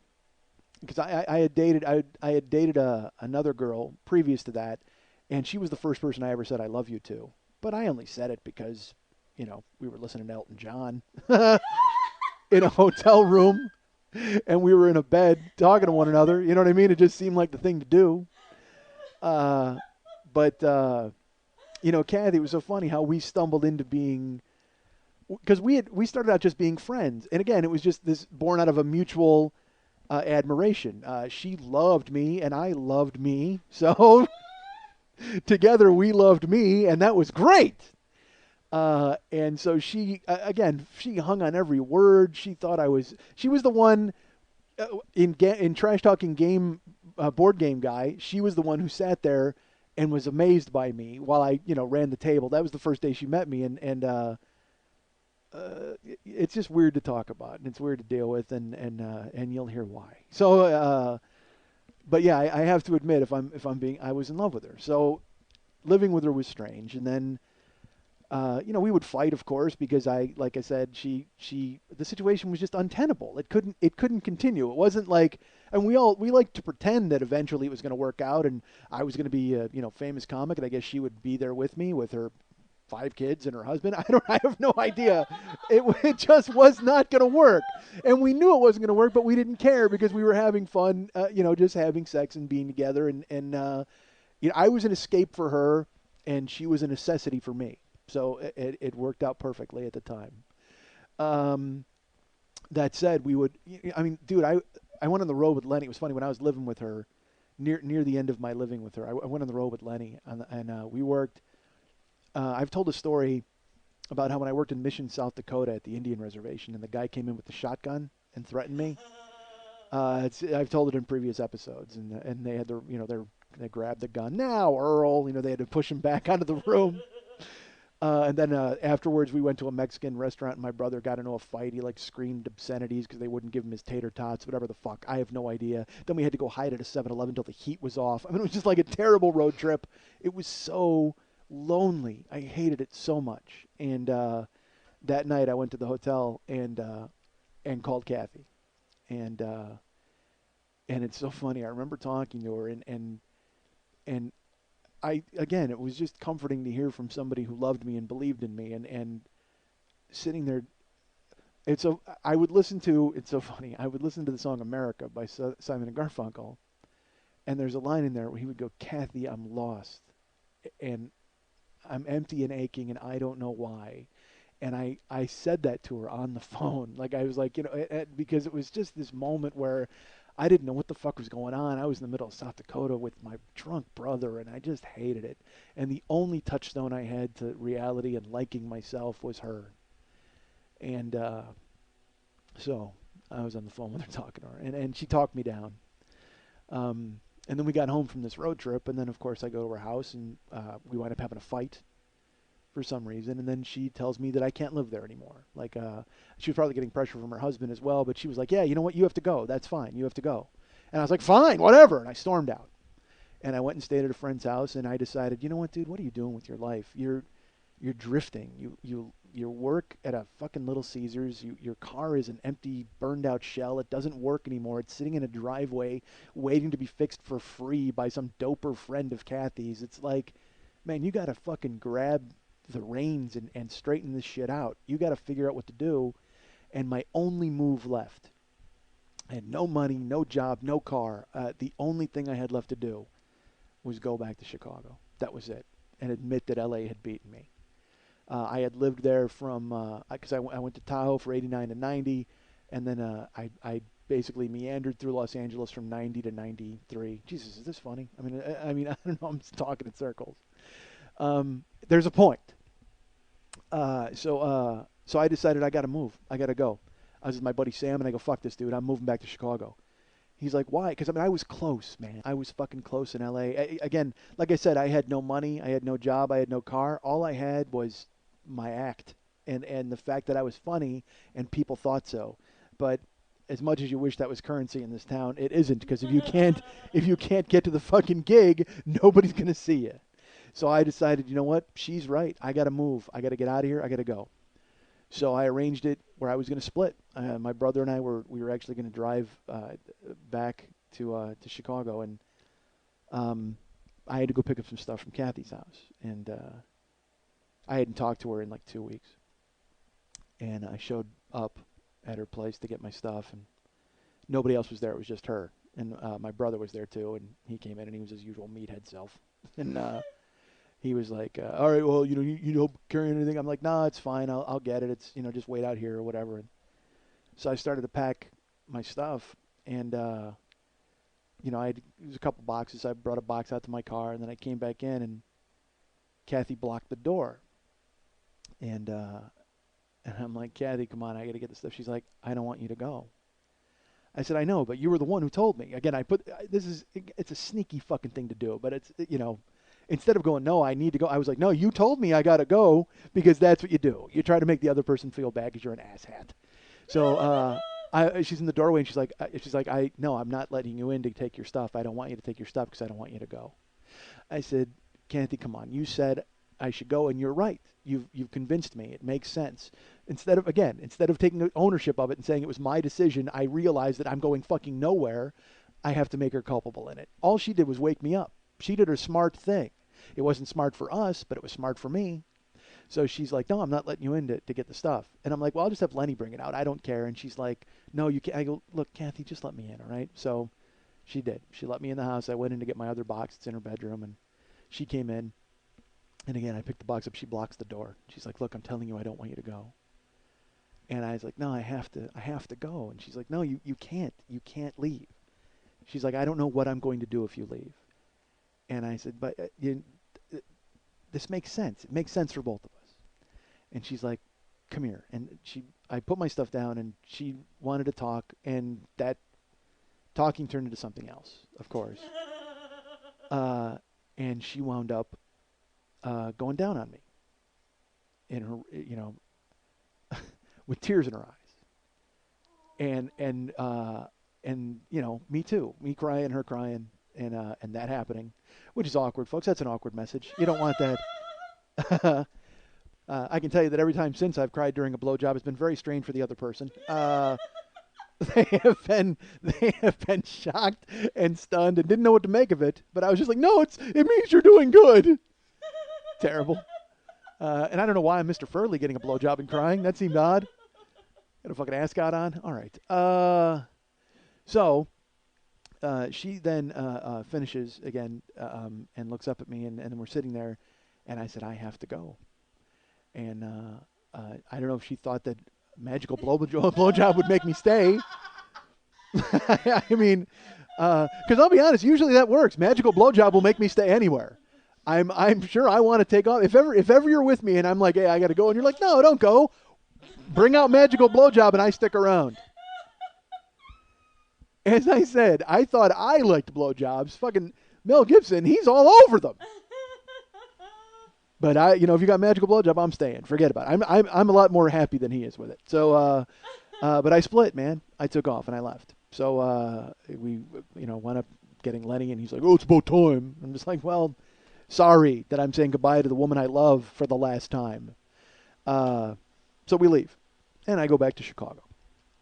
And when I go back to Chicago, I've always got plans of coming back to Los Angeles. That's it. I'm coming back to L.A. I know I'm coming back to L.A. It didn't beat me. I'm only going home just to get a little money and save some time and do whatever I can, just get everything straightened out, and then I'm coming right back because you got to be out here to succeed, and I know I'm going to do it. So I move back, and I move in with my brothers, and there's like 9 of us under one roof. It's like retarded. This amazing, horrible, and I start doing stand-up.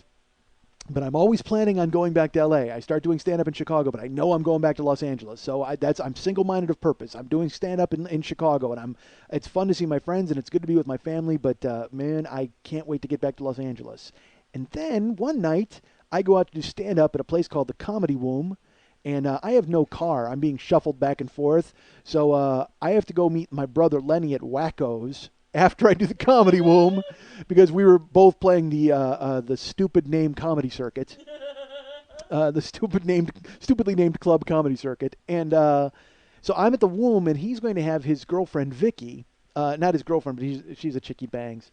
He's gonna have Vicky pick me up and bring me over to Wacko's afterwards. So I'm like, all right. So I'm at the Comedy Womb, and Vicky comes, and she brings her friend Karen. And Karen and I hit it off to the tune of, here I am 15 years later married to Karen. We seem to have a spark that night. So I start dating Karen while I'm in Chicago. But I tell her right up front, like it's weird. I mentioned Jimmy Stewart earlier. You ever see in It's a Wonderful Life when Jimmy Stewart's like, well, I don't want to get tied down. I'm going to see cattle cars, and I'm going to Cuba, and I'm going all over the world. See, and you can't stop me. Well, right from the jump with Karen, I tell her, look, I'm going back to Los Angeles, so we can't get too involved. We can't get too serious. I'm going back to Los Angeles. But at the same time, I'm falling for this girl. I mean, I know that I am.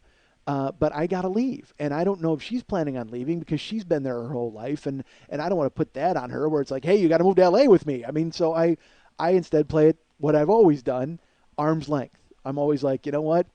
I'm going back to L.A., so this is fun, but we can't get serious because this is the way I've dealt with relationships my entire life with women. I dated married chicks, so I didn't have to get serious, and then anybody who wasn't married, I would always be like, well, look, we can't get too serious. That's how I did it. So I start doing it with Karen, and she's like, oh, that's okay, no problem, but I know that I'm being false because I'm falling in love with this girl. But falling in love with her or not, I'm denying it. Like in my brain, I'm just like, well, I'm going back to fucking L.A. and that's that. There's nothing can be done about it. And so she's like, all right, well, that's fine. If you have to go, then I understand. So it comes time where I finally schedule my trip back to Los Angeles, where I've saved enough money. It took like 5 months. I think it was 5 or 6 months. But now I'm ready to go back to L.A. and fucking take it on head on again. Stupidly, by the way, I saved, 6 months worth of dough? So what is that going to do for me? Nothing. But I have no place to live. I don't know where I'm going to go when I'm in Los Angeles. So I call my buddy, Dennis, and it turns out that he lives with other guys, so there's no way I can stay with him. So I call my friend Kathy, who I haven't spoken to in 5 or 6 months. And she's stunned to hear from me. She's now moved out and doesn't live with her family anymore. She has her own place. And that works out even better. So we catch up on old times, and I tell her I've been doing a lot of comedy in Chicago, and da-da-da, and she's like, oh, well, I moved out. John and I are getting a divorce. I live in my own place now. I said, well, that's great. I said, you know what? I'm actually coming back to Los Angeles, and I'm going to get a place, but until I do, I kind of need a place to stay. Like, do you know of anywhere that I could stay? Hint, hint, hint. And she says, well, you could stay with me for a little while if you wanted to. And I said, okay. I said, well, but you know what? I'm just coming to stay for a little while, and then I'm going to get my own place. I don't want it to be like it was before where I'm staying there. And I go, please. She's like, no, it's no problem. Just come on out here. It'll be fine. You can stay with me. And I should mention, I kind of glossed over it earlier. I said that I was at her house, and we had a fight, and then that was the fight that made me realize I needed to get my life on track. It was a bad fight. She threw all my stuff away. Okay. We had a disagreement, an argument, and I went out to a show. And when I came back from the show, all of my stuff was in the garbage, like out on the curb, like that kind of thing. And I tried to get in the house, and she wouldn't let me in. And so I went to take my stuff, and finally unfortunately, her kid came out. And we put my stuff in the garage because he let me in the garage. And that's when I left. And then I didn't come back for 2 weeks. My stuff was in the house. And all right. So she was a little volatile. All right. Let's put it that way. And in that 2 weeks, I had called my mom and I told her, I was like, oh man, you're not going to believe what happened, but I'm coming back to Chicago and here's why. And, I had a fight, and she's like, well, that woman sounds crazy. And it's so funny when you love somebody though, because I also realized I was at fault. I mean, I had pushed buttons, and I was just as culpable. So I was like, I told my mom, I go, well, she's not crazy. I mean, she's kind of crazy. But, I mean, we had a fight. That's what happens when you have a fight. And she's like, I don't think that's what happens when you have a fight. And I'm like, well, whatever. She goes, well, as long as you're done with her, and that's fine. So then I said I was going back to Los Angeles. Then I told my mom. My mom's like, where are you staying? I said, oh, I'm staying with a friend of mine. She's like, you're not going to go by that nutty broad's house, are you? That's exactly what my mom said. I go, no, that's ridiculous. Why would I do that? I go, it doesn't make any sense. So I said, no, I'm staying with my buddy Sam. She's like, oh, okay. So I drive cross-country by myself. I go out to L.A., and I go to stay at Kathy's place. And I see Kathy, and she's got a real nice little, like a guest house. It was cool.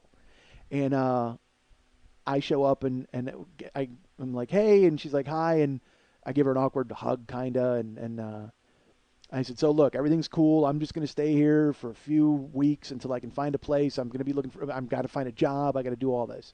And she's like, okay, no problem. You can stay here as long as you want. It's okay. And I said, and you're cool with that? She said, I'm cool. So I go to try to find a job. And this is when I got the job at 7-Eleven the second time when I wound up quitting on New Year's Eve. You know what I mean? So again, another story I told a million times before. But as I'm staying with Kathy, we're fine. We're going out to eat together. We're hanging out together. And we're not doing anything, all right? Because I'm not going to get involved in all of that again, okay? And also, when I left, Karen and I were dating, but I told her, I go, look, when I'm moving to Los Angeles, so we're broken up, like that's. And Karen was like, okay, well, I understand. And when we had our big farewell, we stayed down in Peoria together. She came down for the weekend while I worked, and she left in her car. I left in my car. It was a very big dramatic moment. But I told her, I always told you I was going back to L.A. She's like, I understand. That's fine. Maybe someday we'll see each other again. And I always knew we'd see each other again. Like, I mean, I had this nagging thing where I couldn't shake her. You know what I mean? There was just something about Karen that she was perfect. I knew she was. So I couldn't shake her. But fuck it. I needed a place to stay. So I go back to L.A. and I'm staying with Kathy. But again, we're not fucking. We're not doing any of that.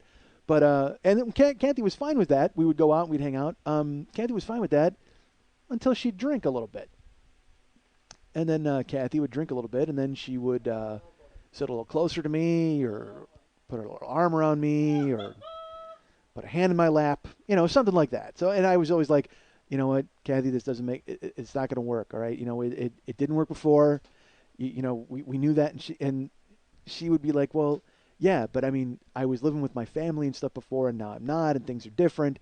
But, when Kathy was sober, she wasn't like that. She understood everything was fine, and she was apologetic and mortified. But when she'd get a couple of pops in her, and she wasn't a drinker. She wasn't really a drinker. except, she'd have a glass of wine and then she'd, want to fuck. All right, so I don't. Again, because again, we were in love with each other. We were, but I shook it. All right, I shook it over 5 months, and I found someone else who believed in me. I guess. I mean, it's terrible. I mean, I'm being honest. I mean, it's just, I found someone else who believed in me and was closer to my age, and I actually kind of saw a future with, rather than.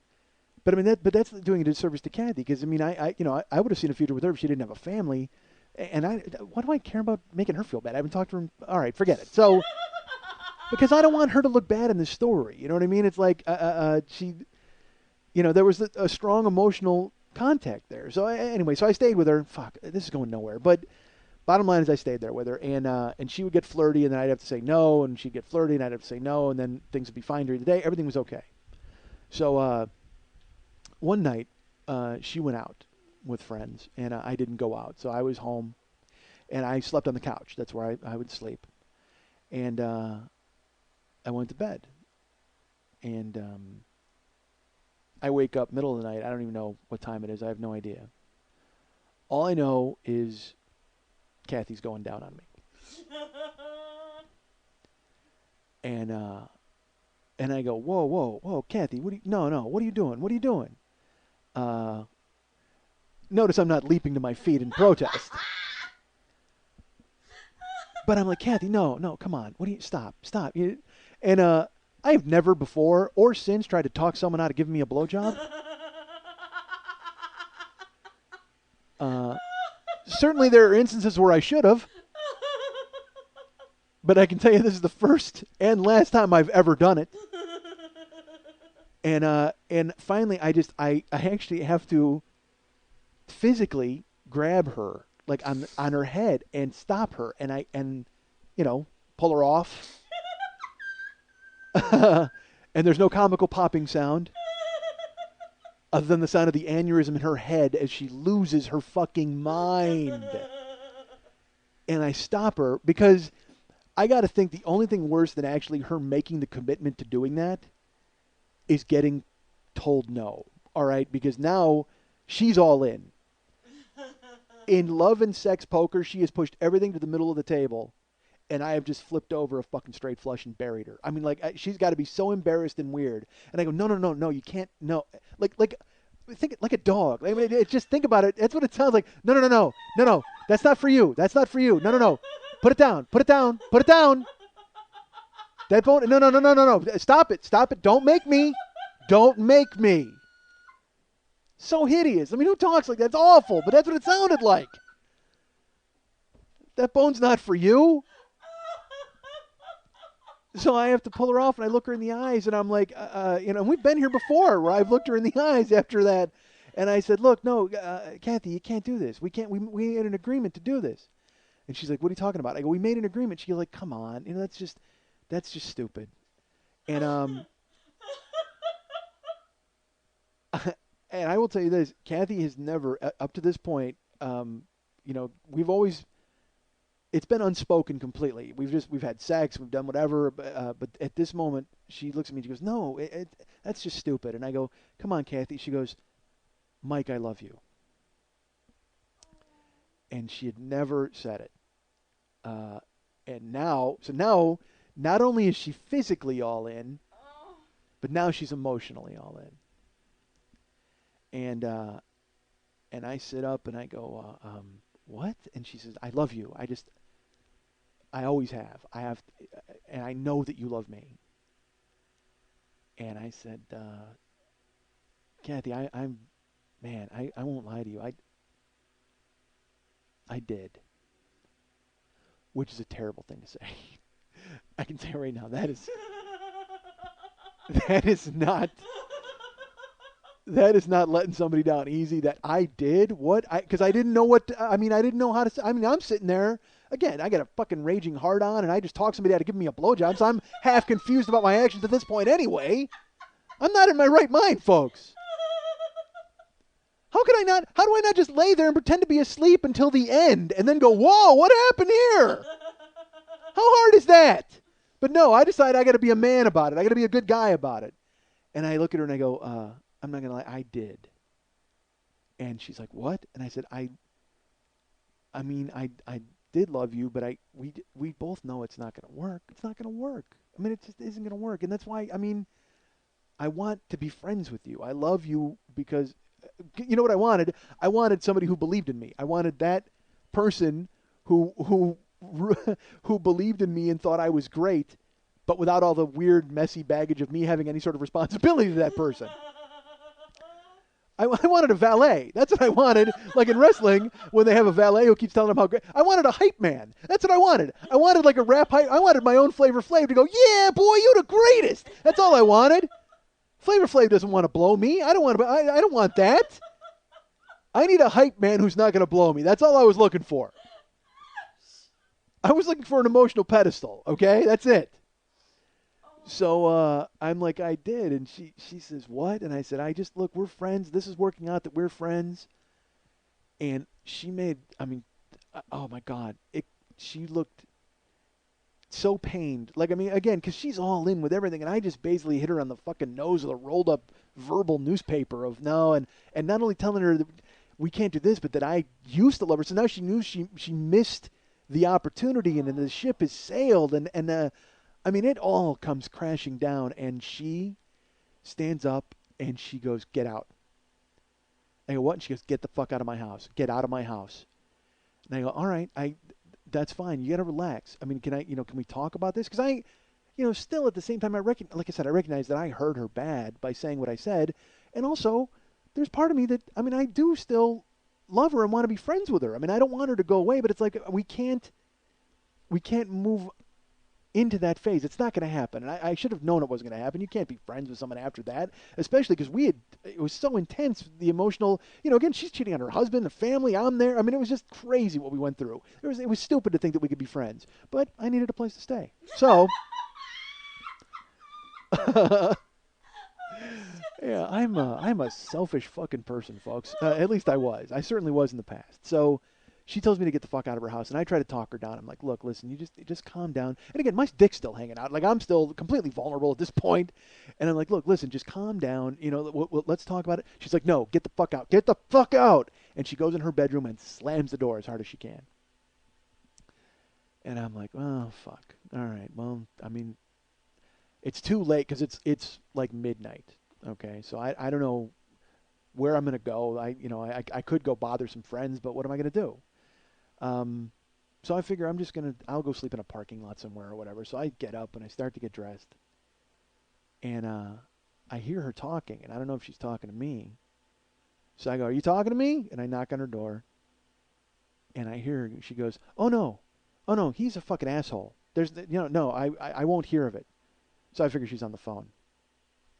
And she's like, no, he's just a fucking dick. And I'll just have you know that, you know what, he came to my house and he's using me. And I just want to make sure that you know that. And I'm like, well, whatever, who cares? Sort out her own personal bullshit. I got to get the fuck out of here. So I go to get dressed and I hear her go, you want to talk to him? She goes, Mike. And I'm like, what? And she goes, Mike. And she goes, phone. And I go, who is it? She goes, your mom wants to talk to you.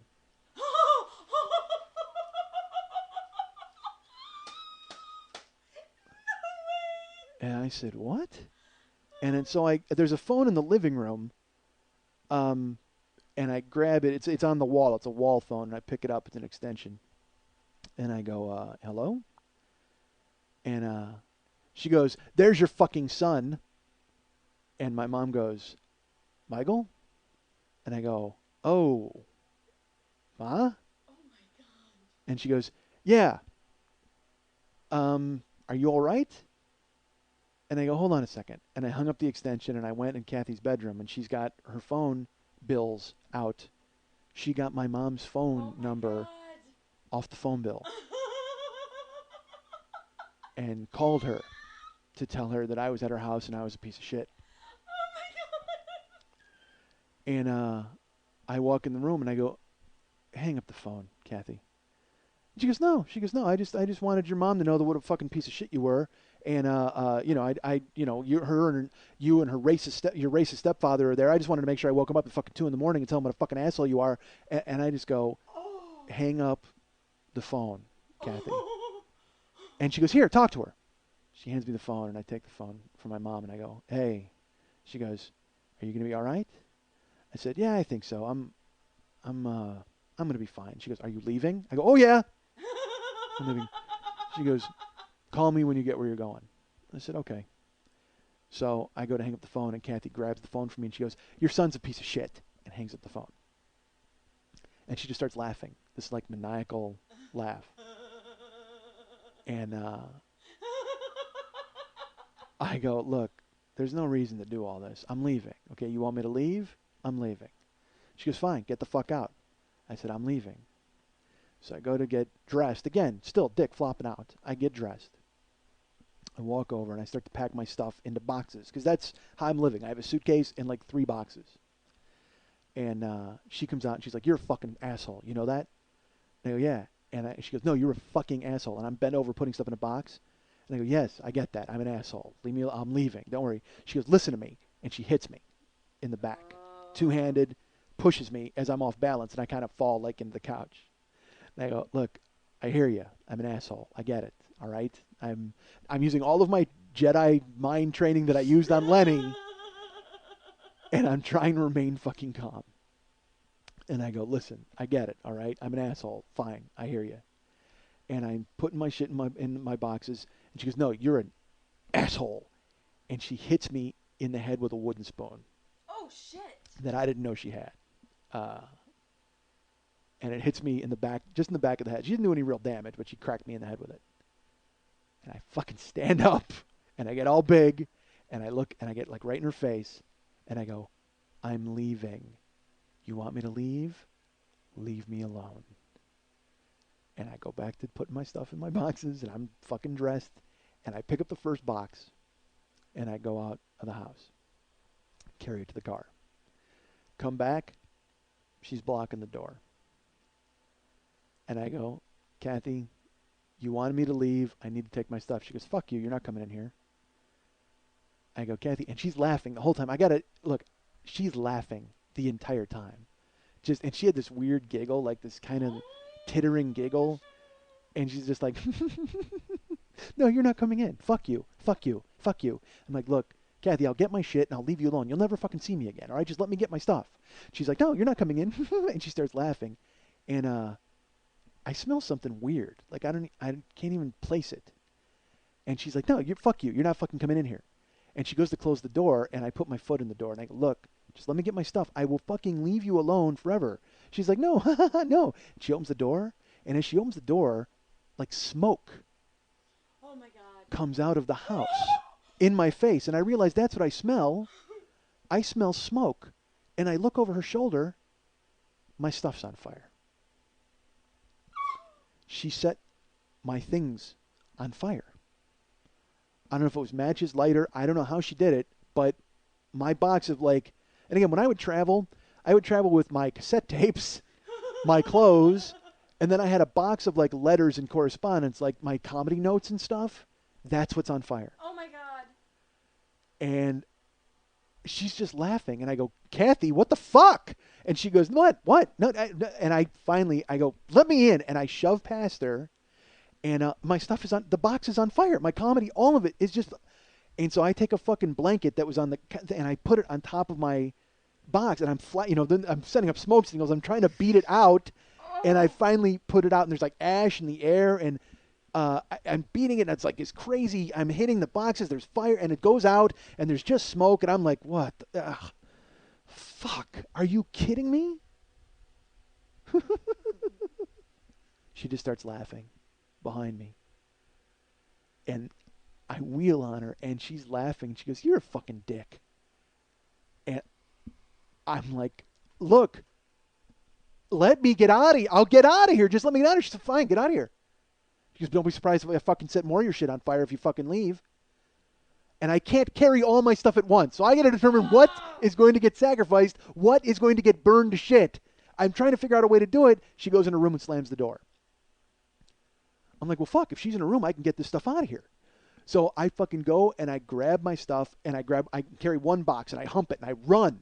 I run out of the house carrying this stuff and it's smoldering. It's still smoldering in there. So by the time I run, this is going to sound crazy. I run, there's a wind rush on the box. It catches back on fire while I'm fucking carrying it. So I get to my car and I pop the trunk and I put it in and I'm beating it with my hands, just trying to put it out. So it doesn't fucking blow my whole car up.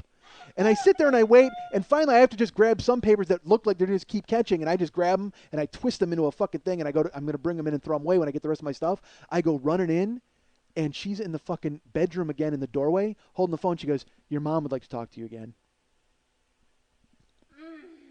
And I walk over into her room, and she just she's laughing, and I take the fucking phone, and she goes, I grab the phone from and God bless my mom. I take the phone and I go, "Ma?" And she goes, "I thought you were getting out of there." I said, "I'm trying. Believe me, I am fucking trying." But I got to be honest, it's not funny anymore to me. I'm not calm. I'm fucking pissed.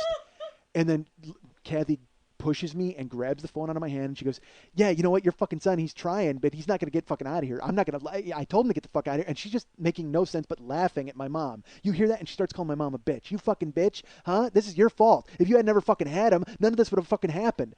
And I go, "Give me the phone, Kathy. Give me the fucking phone. Give me the fucking phone." And I'm getting heated. I'm getting fucking angrier. Give me the fucking phone. "No, fuck you. No, fuck you, bitch. Fuck." And I grab the phone out of Kathy's hand, and I grab the receiver, I grab the whole phone, and I rip it out of the fucking wall. I twist it around my fucking arm and just boom, and I fucking hurl it across the fucking room. It smashes into the wall, and she just starts laughing, and I go, "Try to fucking make a goddamn phone call." And all right, I'm going to spare you. I lost it. I lost my fucking mind. I got an inch from her face. I turned into my brother with me, and I'm like, "Who the fuck do you think you are? You want me to fucking get out of here? I'm gonna fucking get out.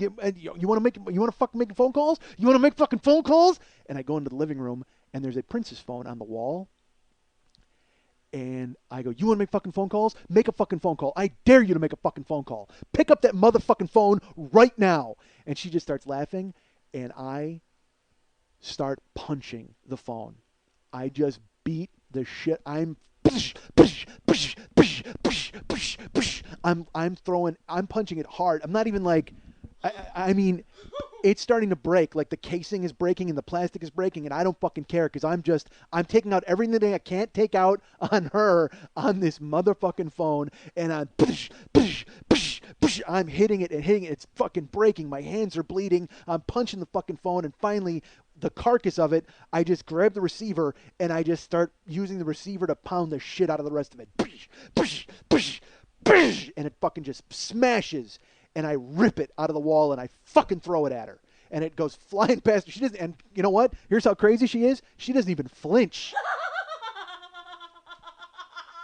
She sits there laughing, not moving as a phone sails past her head. It sails and it hits the fucking wall behind her, the bedroom door, and kisses off into the wall. And I come up to her and I go, "Yeah, that's right. Try to make a fucking phone call now." And I'm like, dude, in my head, I go, "You better fucking calm down. You better, dude, you can't do this." And she goes, "What? What are you going to do? You going to hit me? Is that what you want to do? Do you want to fucking hit me? Go ahead, hit me." And I go, "What do you mean? You want me to fucking hit you?" She goes, "Go ahead, hit me." She goes, "I'll call the fucking cops." And I go, "You ain't calling the fucking cops. You ain't got a fucking phone left." And she's like, "Go ahead, fucking hit me. And she hits me in the chest. Hit me, hits me in the chest. Hits me in the chest. And then she fucking slaps me in the face. "Go ahead, hit me. And I look at her, and again, she's a foot away from me, half a foot. And I start biting. I just bit my lip. And I bit a hole through my lip to keep from doing something stupid. I'd already destroyed the phone, both phones. And I sat there, and I was just biting my lip And I felt my teeth break the skin, but I kept biting my lip. And I felt blood run down my chin, and I just kept biting my lip, looking her in the face, just fucking breathing, biting a hole in my lip. And I was like, I'm leaving. And I turned around, and I grabbed my stuff, and I took another box of my stuff, and I went out to my car. And when I came back, she had locked the door with my clothes in the house. I said, Kathy, let me in the house. I will take the clothes and I will leave. It's all that I have left. It's all that I have left is the clothes. Just let me in. Don't make me knock down this fucking door. And she's just laughing. And my hands are bleeding. I got blood on my face. If the cops come, I mean, it looks like she murdered me. Because again, my hands are bleeding from the phone. I got blood on my face from biting a hole in my fucking lip. And she's just laughing. And finally, I just go, Kathy, please, I will leave you alone. She comes over and she unlocks the door. She opens it up. She goes, get your fucking clothes, asshole. And she starts laughing. And so I get my clothes, gather them up. It's the last thing I have. And I grab my car keys, and my wallet's gone. Driver's license, all the money I had at the time, which might have been like $400. It's just gone. I don't know where it is. You know, Kathy, where's my wallet? She starts laughing. I'm like, oh, man, come on. Don't do this. I will leave. I promise you I will leave. Just give me my wallet. She's like, you're not getting your fucking wallet. And I just sat on the couch exhausted. I'm like, man, if you want me to go, I will go. But you got to give me my wallet. Just, why are you doing this? I look at the clock. At this point, it's 3:30 in the morning. Oh, Jesus. This has been going on for 3.5 hours. Phone calls, ripping phone out of the wall, bleeding, fucking trying to pack my shit, fires. I just sit down on the couch, and I just want to go to sleep, honestly. Like, part of me is in my head, I'm like, well, you could just leave. And I'm like, I can't leave because then I have no money. Like, I can't, even if I had to go get a hotel room, I'm fucked. Completely ruined without my wallet. That's literally, I could have left my clothes and all my comedy bullshit, and if I'd have left with my keys and my wallet, I'd have been saner without a hole in my goddamn lip.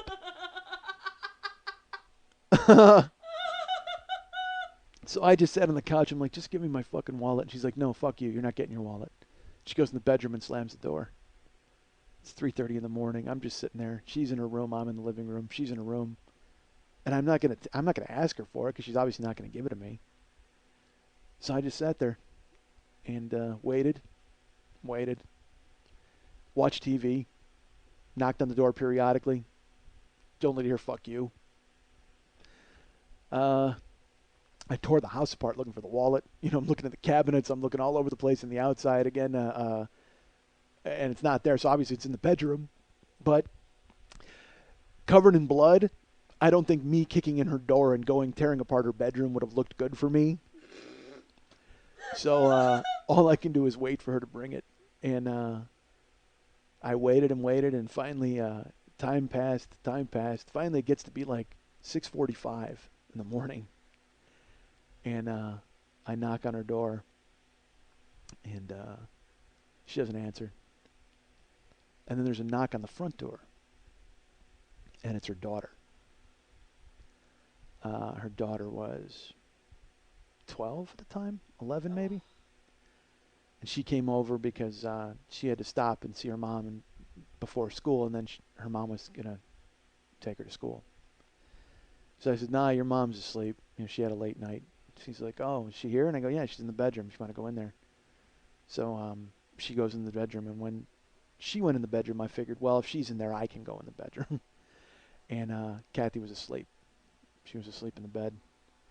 And her daughter went up to her, and she's like, hey, Mom. She's waking her up. She's like, I need lunch money, and I need to get a ride to school. And Kathy didn't, she just rolled over. I don't think there was any mood to give her a ride. But when she rolled over, I saw my wallet. It was under her pillow. And so as her daughter was talking to her, I kind of sneaked up and I reached around and I grabbed my wallet and I slid it carefully. And I walked out into the living room and I went to grab my clothes. And her daughter, again, I have a relationship with her daughter. I mean, I lived in her house and they know me. So she comes out in the living room and she's like, hey, my mom, how long has she been asleep? I go, you know what, again, it was a real late night. She's only been asleep like an hour or so. She's beat. She's like, oh. And I go, you going to school? She goes, yeah. And I go, you need a ride? She goes, yeah. I said, okay, I'll take you to school. So I grabbed my clothes and I walked her out to my car and she got in. I put my bag in, I grabbed my wallet. And I went to drive her to school and she's like, are you leaving? I said, yeah. She goes, did you find your new apartment? I said, no, not yet. I said, but pretty soon, I hope. She goes, oh. She goes, well, it's fun when you stay with my mom. My mom's real happy when you stay there. And I just started crying. Don't.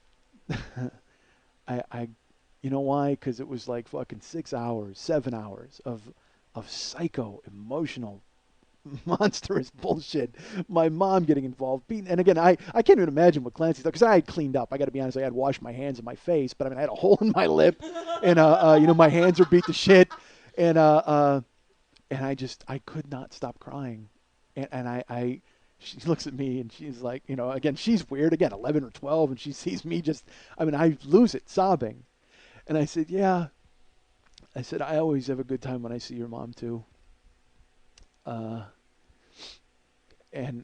I couldn't say any more than that. I just kept crying, and then I brought her to school, and she's like, bye. And I said, hey, I'm probably not going to see you for a while, but, you know, make sure you tell your mom that I took you to school and tell her that I hope she's okay. And she's like, okay. And she got out and slammed the door, and I had to pull over because I couldn't fucking drive, man. I was just sobbing and sobbing and sobbing, crying, and I mean, just trying to deal with what had happened, and then I had to go find a place to live, and so when I tell you that you know, look, we're not excusing Mel Gibson in any way, shape, or form. All right, what he did is fucking ridiculous. The guy's an asshole, and he deserves any bad thing that comes his way for his actions. But unfortunately, I know the roadmap to Crazy Town. And again, as insane as Mel Gibson sounds, as crazy as he is, and as calm as that woman sounds on those tapes, maybe, just maybe, somewhere at some point, there was a box full of Braveheart memorabilia set on fire somewhere. With the Oscar head just peeking out and looking scared. And again, not excusing him, but it does take two people, and maybe, just maybe, at some point, this time it wasn't Mel who said, I'm going to go pick a fight. You guys can get me at Mike@MikeSchmidtComedy.com. You guys, I'm back live. This isn't me from the old story. It's me now new. This is me with general public. All right, I'm back.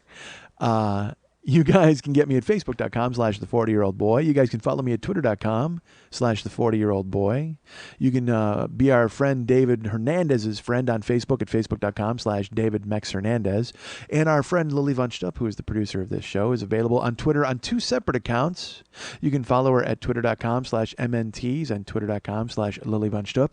Be her friend at Facebook.com/Lily Von Stupp. And if you want to write her a personal note, where maybe she'll tell you the stories that I could not tell you about her many nights as the Bride of Frankenstein, you can get her at Lily at burlesque411.com. That's Lily, Lili, at burlesque411.com.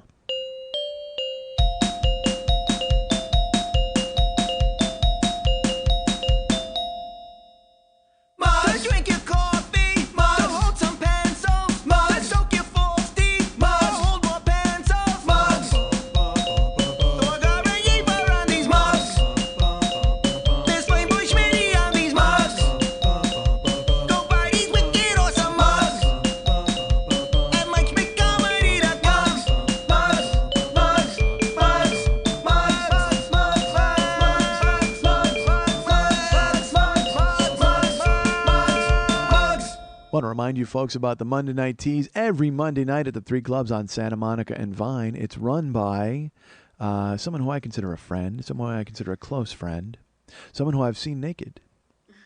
That's Lily Von Stupp sitting right here at this chair right here. Lily Von Stupp is here, producer of this show and also of the Monday Night Teas. Hi, Lily. Hi. How are you? I'm good. How's your voice? It's okay. I'm a fan. How was the show this week? Because you've been on the go. We talked a little bit about it. You've been the Bride of Frankenstein. How is that going in general terms? Yeah? Good. Yeah. Is it what you expected? Yeah, I've gotten great feedback. I scared Andy Dick, which was fun. No way. Did you have a badge? No. No. And then he went, oh, kind of Oh, thing. that's good. And then Neil Patrick Harris laughed at me, of course, because he's the AMA president at the castle. Yeah, he runs the There were a place. lot of celebrities there this week, which was fun, and it was fun to get to play with them. So Cool. It's you know what's weird is you mentioned Andy Dick, and I've made fun of Andy Dick on this show and certainly on stage. But I don't know if I like anything more than a story where Andy Dick is a nice, cool guy. Because you've heard so many terrible things, but I've also heard how great a person he is. So when I hear that you had an interaction with him and it went well, yeah. I want to cheer. I'm so happy because it's fraught with peril. Andy Dick is fraught with peril. Well, I think had I actually scared him, he might have punched me. I'll be honest with you. I don't know. He's a wild card. It's like he was there with someone else, and I saw him. He kind of looked away, and I hissed at who was with him. Yeah. And then he kind of turned to look like he was surprised, and then kind of went, that's funny. Yeah. So I think if I'd have actually scared him, it might have been a Who knows? different scene. Yeah, do not startle the Andy Dick. By all means, if you want to live by one sentence, folks, you live your life by this: do not startle the Andy Dick. Nothing good can come of it. It's been a fun week overall. I've had a lot of fun scaring people. I scared one woman 5 times. I told you that. Yeah, that's I funny. kept creeping her out. You accidentally you did it on purpose. You touched her leg, I and leaned forward with my foot and touched her leg, and she jumped 10 feet. that's perfect. It was But that's good. I'm glad that she's scared because that's what you should be. You And should she go had- there. She had fun with it. She kept going, it's just creepy. I don't want to be near her anymore. We need to just move. Ha! But that's fun. That's the way it should be. Instead of those people who are just like, whatever. I just get the She's fuck out of here. alive. You know she's breathing, Come on over here. Ha ha ha. Touch her. See if we can make her break character. Oh. Fuck yourself. That's general public. That's general public. He's everywhere. Yes. Well, good. I'm glad it's going well, and it's what you expected. And the makeup, like I said, I cannot stress enough. You need to go to Facebook and find the picture because you really, there's that blurry shot and then the one of you far away. This is the best part. There's MAC makeup artists up there. Okay. So we showed up at 4 o'clock to let them do our makeup. We couldn't find them. No one told us where they were. So I was like, fuck it. I have my makeup. Let's do it. So I did all of my makeup. And finally, one of the guys comes down and goes, what are you guys doing in the Peller room? The makeup artist is on the 3rd floor in the conference room. Oh, well, no one told us that. So we go up there, and they're like, you guys look great. Yeah, we don't need to do anything. Perfect. So I'm like, yeah. Yeah, because you did look amazing. Yeah, it was fun. So it was fun. So the pictures are on Facebook. Go check her out. Tomorrow night, try to get a better, like a closer up picture of I you, will. There's if you an can. actual photographer there, and he's been really busy. But I told him, I said, if You have we don't to. get together on Wednesday, I'm going to kill you. Right. So I said, just come get me even if I'm working, and let's get a good shot done. Good. So. Yeah, because it's amazing. I can't wait till you put up the good photo because the the blurry photo is also creepy and it works. But also the one from far away looks great because you've got your arms out and it looks really cool right by the hearse. But yeah, so go check out the pictures on Facebook. Our friend Lily Von Stupp, and also the tease this week was good. Great. Yeah. So you're doing the Magic Castle, you're doing the tease, you're all over the place. And there's a tease this week, yes? Yes. Patrick the Bank Robber is hosting. I like Patrick. I love Patrick. Friend of this show as well. Got some great performers. Diamond Debbie, May Lust, Rini Das Reckless, Isabella St. Sinwell, I think, is performing. Is it Rini Das Reckless or Riney? Could be Riney. Yeah. I call her Rini. Well, I see it on Facebook and I always think it's Riney Das Reckless. I don't So. know. Maybe I've been saying it wrong. Well, it doesn't matter. Her real name's Carol. You know what I mean? So it's not like when she's going to get pissed off. God damn it. It's Rini Das Reckless. Riney Das. You're okay, Carol. Whatever. By the way, I don't know if her name's Carol and I've never met the woman in my life, but still. I spelled it wrong. I spelled it Reckless, L-A-S, because I thought she was... Oh, that's fun. And she was like, no, it's Reckless.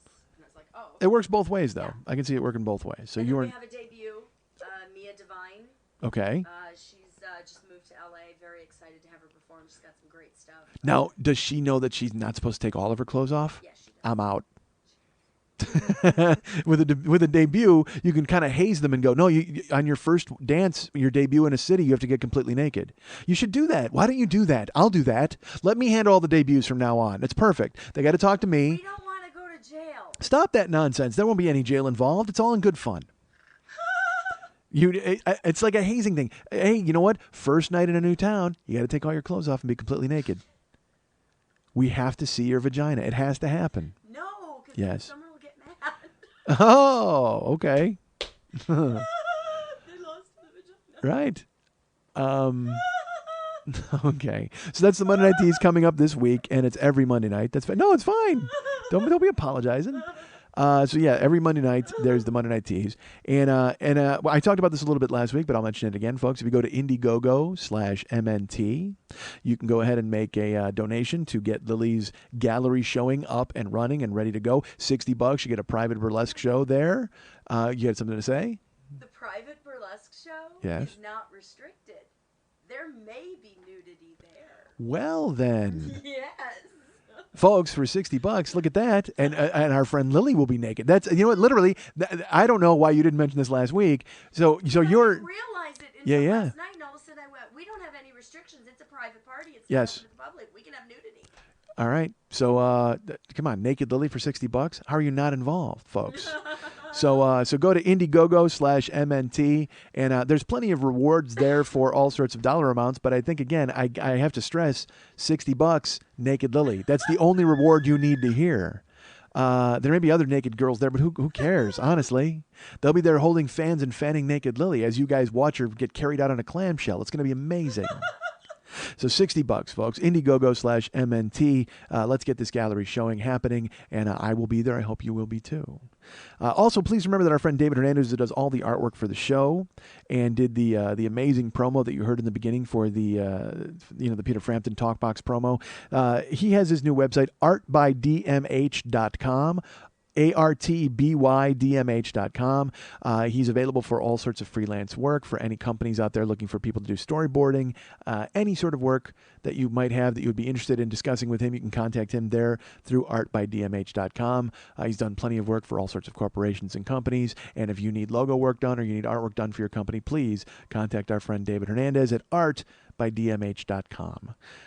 You can be my friend at facebook.com/the40yearoldboy. As I have mentioned, there are pages and pages and pages of people that want me to come to their towns.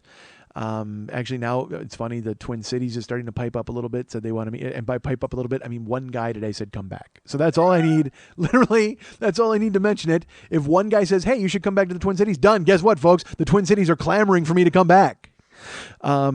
But that possibly could work in 2013. Anything is going to work. It's going to be in 2013. Detroit, all these different cities that are there. So if you want to start a page, great. If you want to go to join an existing page for London or Montreal, all of those exist. So you can find them at my Facebook page.com/the40yearoldboy. Or I'm sorry, Facebook.com/the40yearoldboy. Check them out there. As well as, while you're there, please note that in St. Louis, we already have a show scheduled. Quit joining that page, folks. Just buy tickets to the show. That'd be great. 2 weeks from now, November 16th, 2012, at the Soulard Hall in St. Louis. I just sent them a signed contract a week ago, and I have not heard back. So let's hope that they got it, because they said they needed it by November 2nd. I will send them an email to confirm. But yes, I did send the contract out to the Soulard Hall with payment and squaring it all away. And I hope they know that that's the case, because people are already buying tickets. So, but that doesn't mean you can stop buying tickets, folks. I would love to get, let's make up for Philadelphia. So let's go ahead and buy some tickets. That'd be fantastic. I'm there in St. Louis for a few days, and some people have already written me and said that they wanted me to hang out with them. I will be contacting you via email, see what we can do. Our friend Mike, who started the page, has talked about maybe having some lunch with me and some other people, Clayton, other people. So I will get a hold of you. I think Sheena is involved as well. So who knows? I will contact you guys and we'll figure out what's going to happen in St. Louis. But that's at the Soulard Hall, November 16th. That's 2 weeks from this week, 2 weeks from tomorrow. Because this is Thursday that people are hearing this. So that's essentially, 2 weeks from tomorrow, folks. Jesus Christ. I'm in a time warp. Don't mind me. I'm just dumb. So again, St. Louis is on sale now. Go to brownpapertickets.com for the tickets for me for that show. And also all of the Monday Night Tease shows are available at brownpapertickets.com, especially the Prince show that's coming up in November. That's going to be fun. And so go search Lily Bunched Up on Brown Paper Tickets. And while you're there, search Mike Schmidt or search The 40-Year-Old Boy. You will find tickets to the what is the final show of the current incarnation of the Success Is Not an Option tour. We'll be at the Soulard Hall November 16th. That's 2 weeks from this Friday. Buy a ticket. Check it out. Should be fun. I'm excited. Let me tell you this, folks. You can go to MikeSchmidtComedy.com. And don't go to the blog page because I've done nothing on it for a while because I'm very angry that it turns my fucking ampersands into asterisks, which I don't enjoy. I like my ampersands to be ampersands, and I like my asterisks to be asterisks, folks. And I like my apostrophes to be apostrophes. And my ellipses better stay ellipses. But however, I've got some weird hieroglyph thing happening, but I'll fix it eventually. Farmer Ryan will take care of it. I'm sure. I have faith in him. But if you go to MikeSchmidtComedy.com, there's all sorts of pages there for your fun and enjoyment.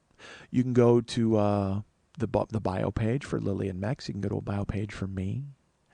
There's a Joe Business page, which I've told you about many times, folks. First of all, on every page of the website, you can donate to the show. There's a little icon in the upper left-hand corner. It's a little Schmitty with his pocket out. Click on that, and you can donate some money to the show. That's fantastic. You can make a one-time donation, which I enjoy, or you can do monthly, $2 a month, $5 a month, $10 a month, or $25 a month.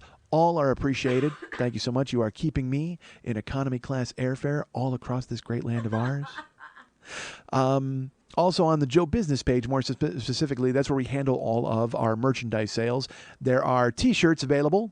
And if you've ordered a T-shirt, I'm current. Everything's been sent out to Paul, South Philly Paul, and Jolene, and everybody who just bought shirts this week. And Carl, you bought a shirt. So those have all gone out.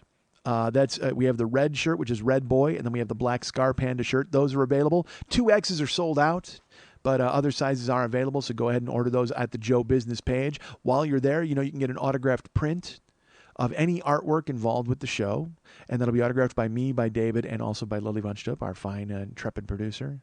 There are mugs available through the Joe Business page, the Fireboy mug and the Thorgar and Yeet mug. There are tweakedaudio.com/40 products available, Cockring watches, and autoerotic asphyxiation earbuds. People are writing me, they're like, what's the best earbud to buy? And people are always amazed. I'll tell you this, people ask me what is my favorite, what is the best earbud to get from Tweaked, and then I will tell them. And people are like, I did not expect you to really tell me what you thought. There's one called, I think it's called Parkour or Parker, which is the one that I would use because it's not as intrusive in my ear. I can't jam things into my ear, folks, as you've known, by year 1, year 2, year 3, and year 4. But I can't stuff things into my ear. So the Parkour ones, they kind of lay a little better in my ear. So that's the one that I prefer. And then people are always like, I thought you were going to give me some bullshit answer, like all of them are great. And I'm like, well, I'm sure all of them are great, but I wouldn't know because I don't want to jam anything in my fucking ear. Go ahead if that's for you, because I have a caveat. I mean, I like have a whole paragraph when I answer the question. Well, I like the Parkour one because that's what goes, it kind of lays in my ear. And they also, there's a flat cord with, I don't give a shit about the cord. I don't give a shit about any of that. My ears are the thing I'm worried about. So what I'm saying to you folks is that I hate everything at Tweaked Audio. How weird is that? Like all of a sudden now I hate the flat cord. I hate all their innovations. No, that's bullshit. Tweakedaudio.com/40. Bruce and the guys and the people there have been very good to me. So give them their business. I would appreciate it if you bought some earbuds from them. And my favorite, the Parkour. Nobody cares. Actually, it's bullshit. Everybody cares. They write me all the time. Also on the Joe Business page, folks, there is the year 1, year 2, year 3, and year 4 download sets. Those are available right now, or also the Podcast of the Caribbean set, where you'll get 4 download sets for the price of 3. That's available right now, so go ahead and order those.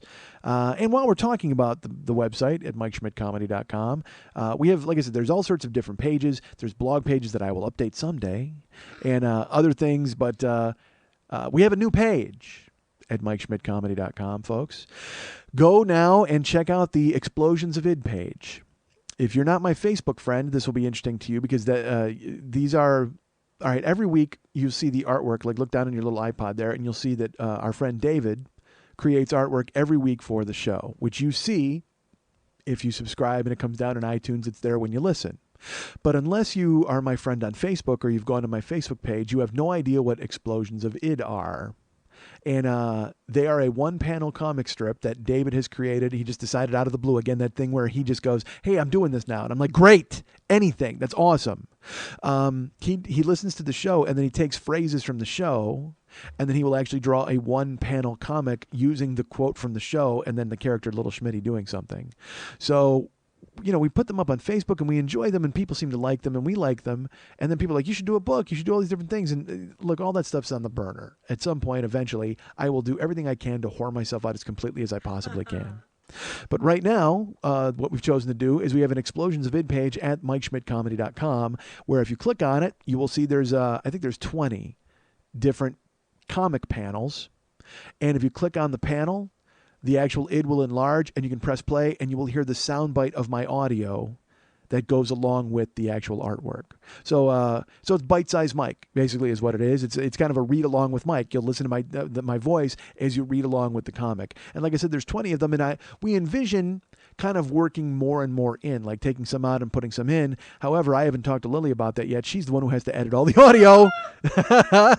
Because, I love having 20 up with that, but then to me, it's just over in 5 minutes. And now people want to see more and more. And I wish we could have 10 id pages up. But it took, because Lily is so busy. Monday nights to tease. She teaches classes. She takes classes. She supports other burlesque shows. And to get her to be able to edit the audio was a chore because she's super busy. And it's also fucking hard. It's like I can just come in here and talk and go, well, why can't you just do that? Well, because I have to, upload it and then get it down and boil it to its essence and clip it and then save it and all this bullshit. I can just come here and talk to you and it's over. It takes her, 45 minutes to do one audio clip. And by the way, that's an estimate. I'm not here because I have no idea how long it takes. But it doesn't matter. Let's put it this way. However long it takes is still time that she didn't plan to be invested in. And also, she's not getting paid to do it. She gets some. We do what we can. But still, the fact that I would ask her, hey, can you devote a whole day to doing this is rough. So I'm happy that she was able to do the work that she did. I'm happy that David had the idea and we came up with the page. So we're proud of it. Go check out the Explosions of Id page at MikeSchmidtComedy.com. That is a premature ending because there's something else to tell you about. Also on the Joe Business page, it is chock full of stuff for you to look at and purchase, folks.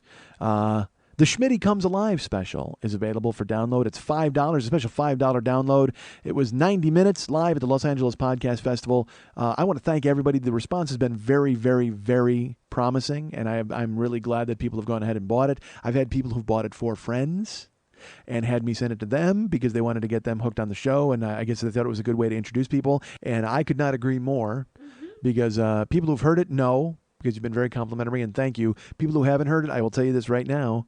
$5, I appreciate it. Thank you so much. But this 90 minutes is exactly what I want this show to be. It is gut punch funny, and then it also has a story in there that'll get you in different ways. It is exactly what I would envision this show to be. So if you have not purchased the Schmitty Comes Alive download, I would love it if you did. Like I said, it is $5, which is negligible as far as I'm concerned. What's that, a sandwich? I'll tell you, this is a true story. A listener to the show wrote me, and this was his email. He said, hey, Mike, this is my genuine reaction when I heard that you were selling the Schmitty Comes Alive download set. I said to myself, what? This guy wants me to pay $5 for something that I've got free for 3 years? What the fuck? Free for 3 years, and now he wants me to pay for it. Free for 3 years. I've gotten this show free for 3 years. I'm a fucking asshole. And then I went and paid the $5. So good for him. Thank you for coming around. And I tell you that because, maybe you'll have that epiphany. Maybe you won't. But I'm telling you, even if you've never given a dime or you won't in the future, on a standalone basis, as a special, I am so proud of what I did at the Los Angeles Podcast Festival. So go ahead and get the Schmitty Comes Alive download. It's only $5, but it is the best $5 you will ever spend. Available right now at MikeSchmidtComedy.com. Also, I will throw this out there. Hey, folks, go donate to the Red Cross so they can help out all of our friends that are in New York, listeners who listen to the show. And obviously we know comedians and podcasters and everybody who's out there on the East Coast in New Jersey and West Virginia and Pennsylvania and New York. Because I will tell you that, the coverage got a little New York centric for a while. On my Twitter feed, it was all about New York. But, West Virginia has already been buried in snow, and Jersey got murdered because it came ashore in Jersey, and it went through Virginia. It went through all these different places. So you can donate to the Red Cross. You can text the word Red Cross in all caps. I don't know if any of that matters, but as far as I know, text the word Red Cross, one word in all caps, to 90999, and that makes an automatic $10 donation to the Red Cross. And again, help out everybody, because we have listeners in Connecticut. I met people at the LA Podcast Festival. I met Jane and Mary and Barry and people from Massachusetts, people from Rhode Island, people from Connecticut, anybody out there on the Eastern Seaboard. I just like saying Eastern Seaboard. You know what? We need more disasters out there, so I can just say Eastern Seaboard again. No, I think we do. Actually, I'm going to come back around. So do what you can. Donate what you can to the Red Cross to try to help out all these people who are having problems, and the people who aren't having problems. Let's help them too, folks. Why should they be left out in the cold and the snow and the wind and the rain and every other motherfucking weather activity that's been involved in this Frankenstorm that I've heard so much about? And the city is dark, and there's people. Look, I don't understand how people are out photographing anything. There's some dude who went on his bike all around Manhattan just taking pictures in the dark. You're gonna get raped, dude. I mean, seriously. General public is out there in the dark. You don't want to confront general public in the dark, because that is going to be bad news. And I've seen people online. They're like, we're all coming together. This is going to be great. And they're wondering why there's no looting. Oh, there's no looting because we're all tough and strong and we're together as New Yorkers. Oh no, there will be looting. It's coming. It's going to happen. As soon as the criminals get canoes, the shit is going to hit the fan, folks.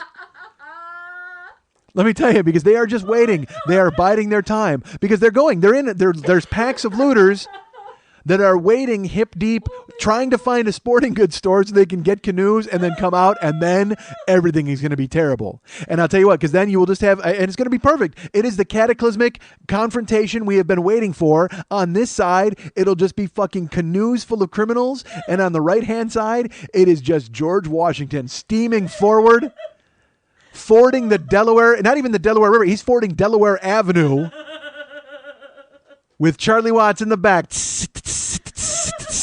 And fucking Colonel Genius is right there, and they're taking on the canoe filled with criminals. It's going to happen, folks. You know what? Bullshit. I say be safe and don't take photos. I go the other way. Get out there and take photos. I need to see George Washington, Colonel Genius, and Charlie Watts take on canoes full of criminals with general public steaming from the back. Bring it on right now. I need to see those photos.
Because I have a tone. Because you know why? Because I talk quickly and I don't fucking think. That's why. I think that's what it means when you have a tone. Is you don't fucking bother to care what comes flying out of your goddamn mouth. I try to grow the show and I want people to get on board, and they're like, I listen to it and you talk too fast. Really, I talk too fast. How the hell else am I supposed to cram all of this into a small 3-hour window? Dude, there's no script. I just go over this shit on the fly. It makes me laugh. If it doesn't make you laugh, turn the fucking station. And by turn the station, I mean turn the wheel of your car right into a guardrail. Jesus fuck.